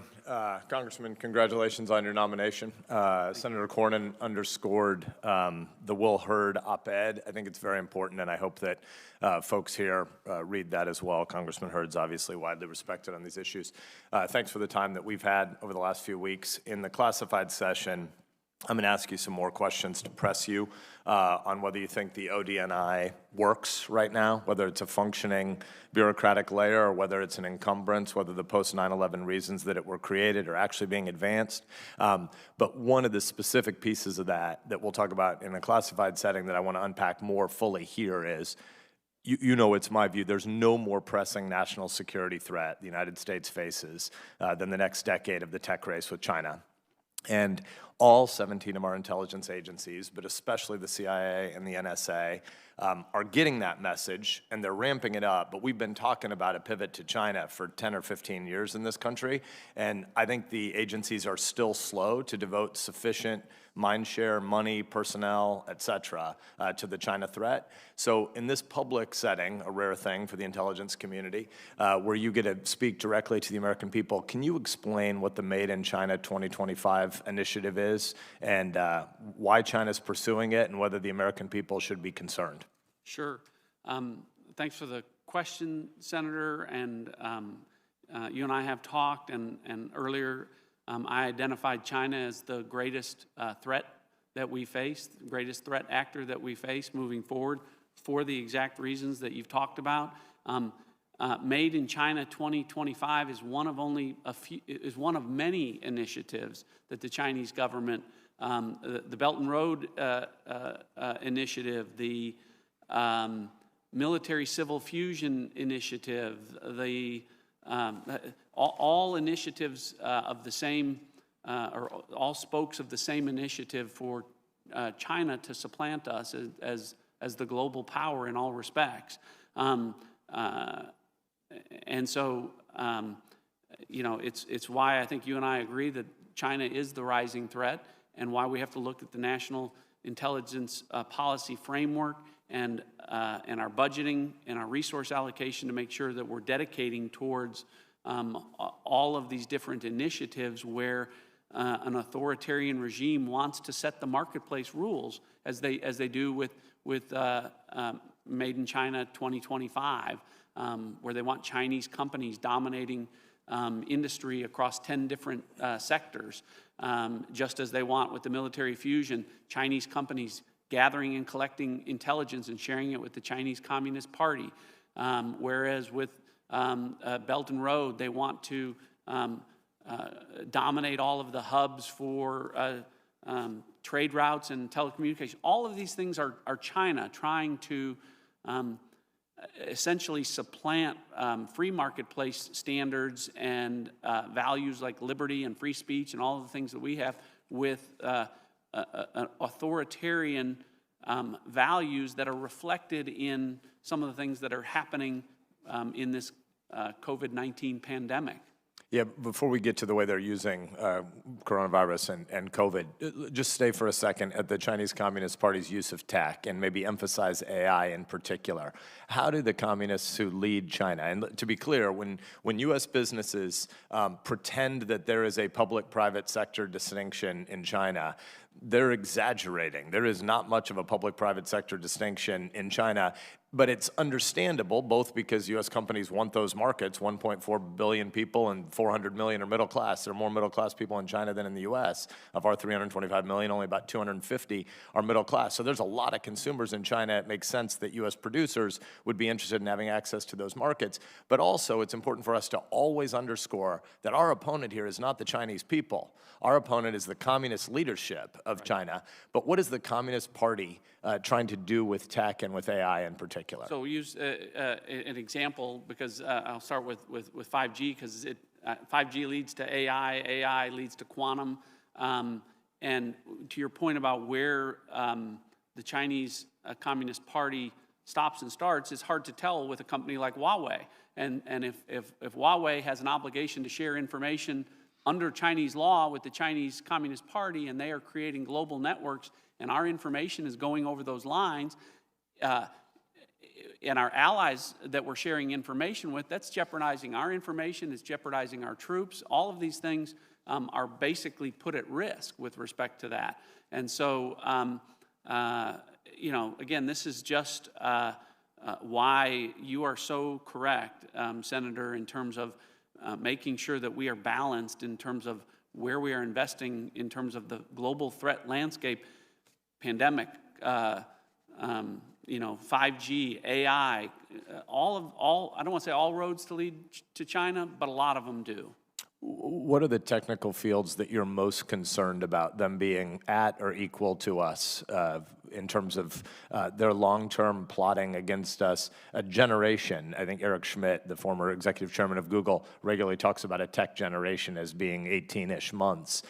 What tech fields are you most, technical fields are you most concerned about their near parity arrival with us? Yeah, so I mean, just in terms of the, you know, the point, cybersecurity generally, tying in, I mentioned 5G, but one of the things that I'm most concerned about is investment towards quantum computing. We have with the NSA, we have the best code makers and breakers in the world. General Nakasone, I think you and I agree, is a national treasure. But if China gets to quantum first,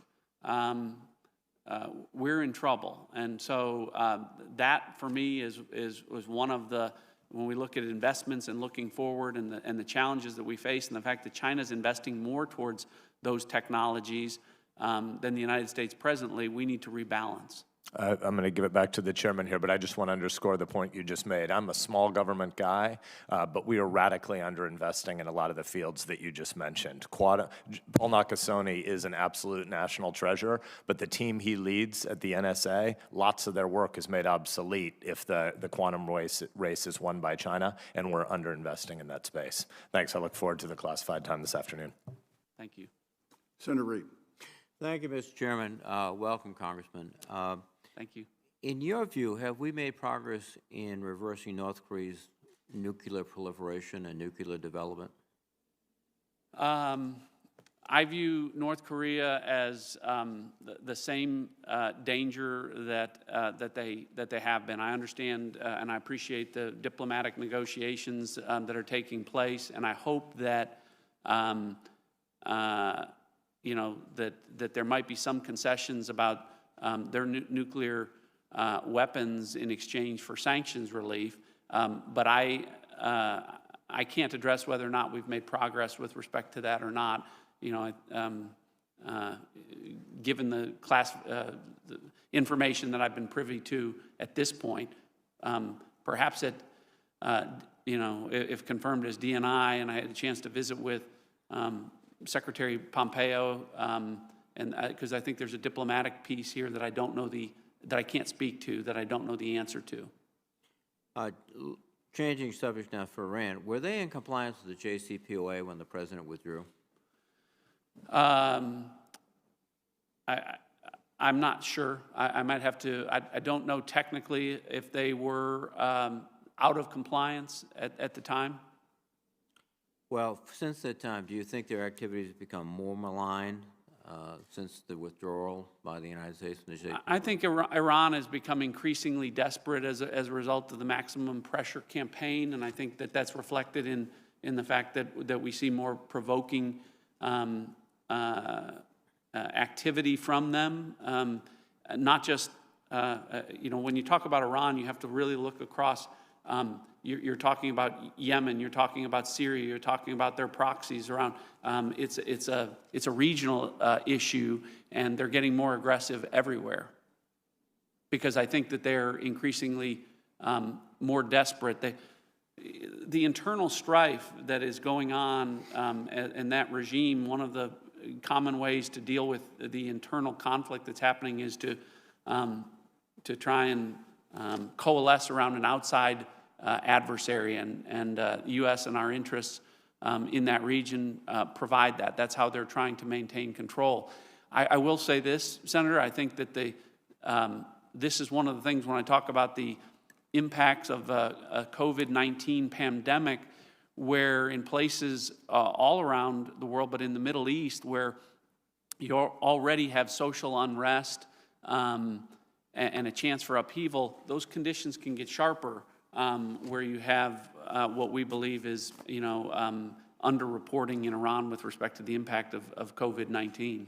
But from your comments, the maximum pressure campaign has made them more hostile, more aggressive, and more disruptive. I think they're more desperate is how I would characterize it. What they're trying to do, and from my perspective, is to, leverage the international community to provoke something that draws into something that might provide relief from the crippling sanctions that they're under. Let me change subject to something that's been discussed several times here. That's election security. I believe, correct me if I'm wrong, you would concede that in 2016 the Russians were involved. Yes. In 2018 the Russians were Yes. involved. In 2020, this election, they are involved. Yes. The Senate Intelligence Committee on a bipartisan basis concluded in 2016 they were in favor of supporting President Trump and in disfavor of Secretary Clinton and taking steps to promote one and to deter the other. Yet in your written response to the Intelligence Committee, you did not publicly commit to notifying the American public when you had critical information of Russian involvement. And I think as a fundamental aspect of democracy, people should know when they go into a voting booth who's doing what candidates are being supported by who. That's something that goes back, I think, to the beginning of this democracy. And yet you would not commit to that public notification. You would say, you instead mentioned the need to safeguard the confidentiality interest of the executive branch, which is basically to cover the president's position. Is that your position? I'm not sure the question. I've answered, I think, 150 different questions. I want to be real clear about Russia and other countries, but Russia in particular. I agree with the way you've they interfered 2016, 2018, 2020. They're going to continue to do it.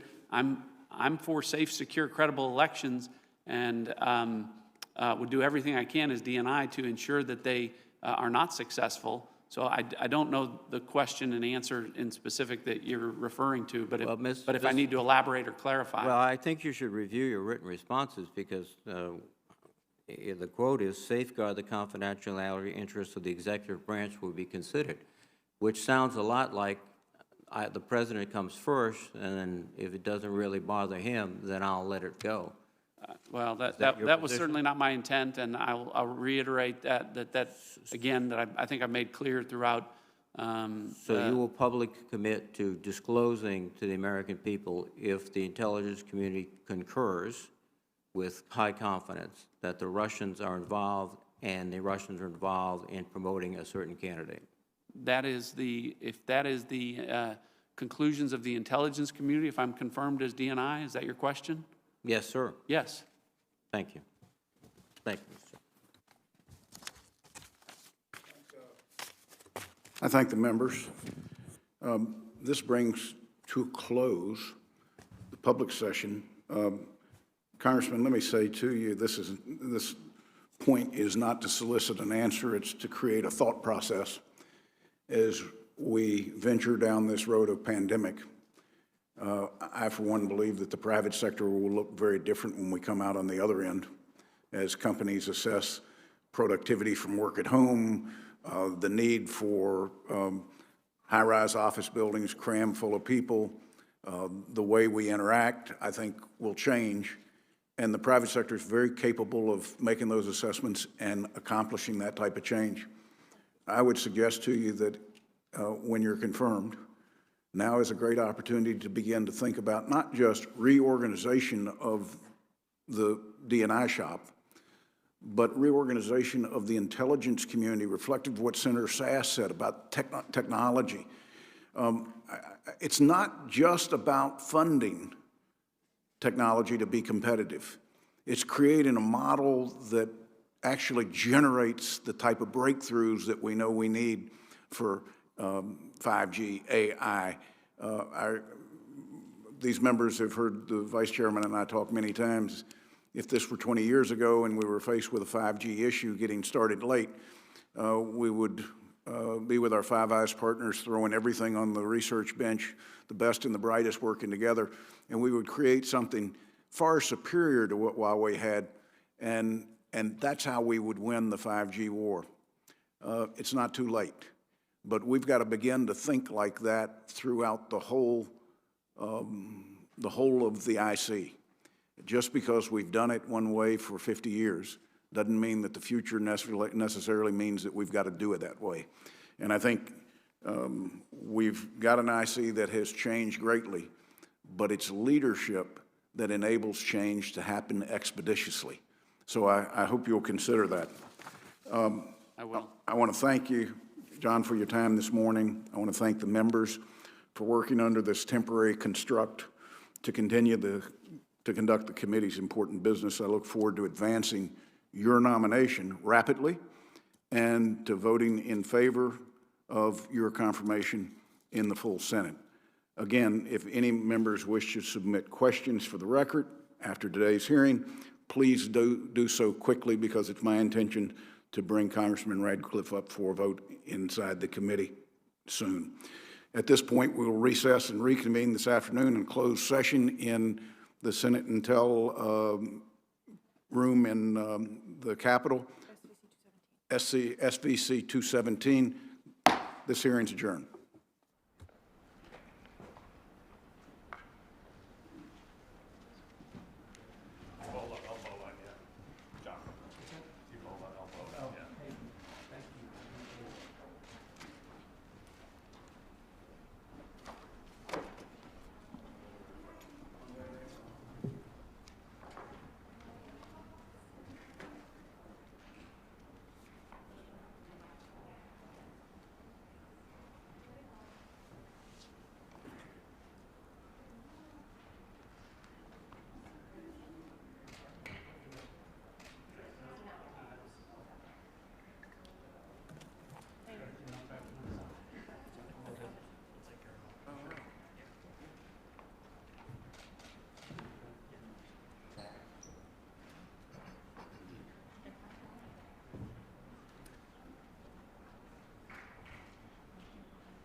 Please subscribe to our backup channels, Net4Truth USA 2 Patriot channel, BitChute.com/net4Truth USA, and drop.space/@Net4Truth USA. We fly so close to the target, we are on our 5th fighter jet. We will be relentless and persistent until the enemies of freedom are defeated. You can support this channel by using the links in the description. But for a $100 donation, I will personally send you a autographed hardcover special edition copy of Land of Childhood's Fears. Also, visit my bookstore at lulu.com/Net4Truth USA. If you are viewing this video on BitChute, you can use the links in the description to support us, or simply click the green $ dot on our video to support this channel. Thank you. Links are in the description section.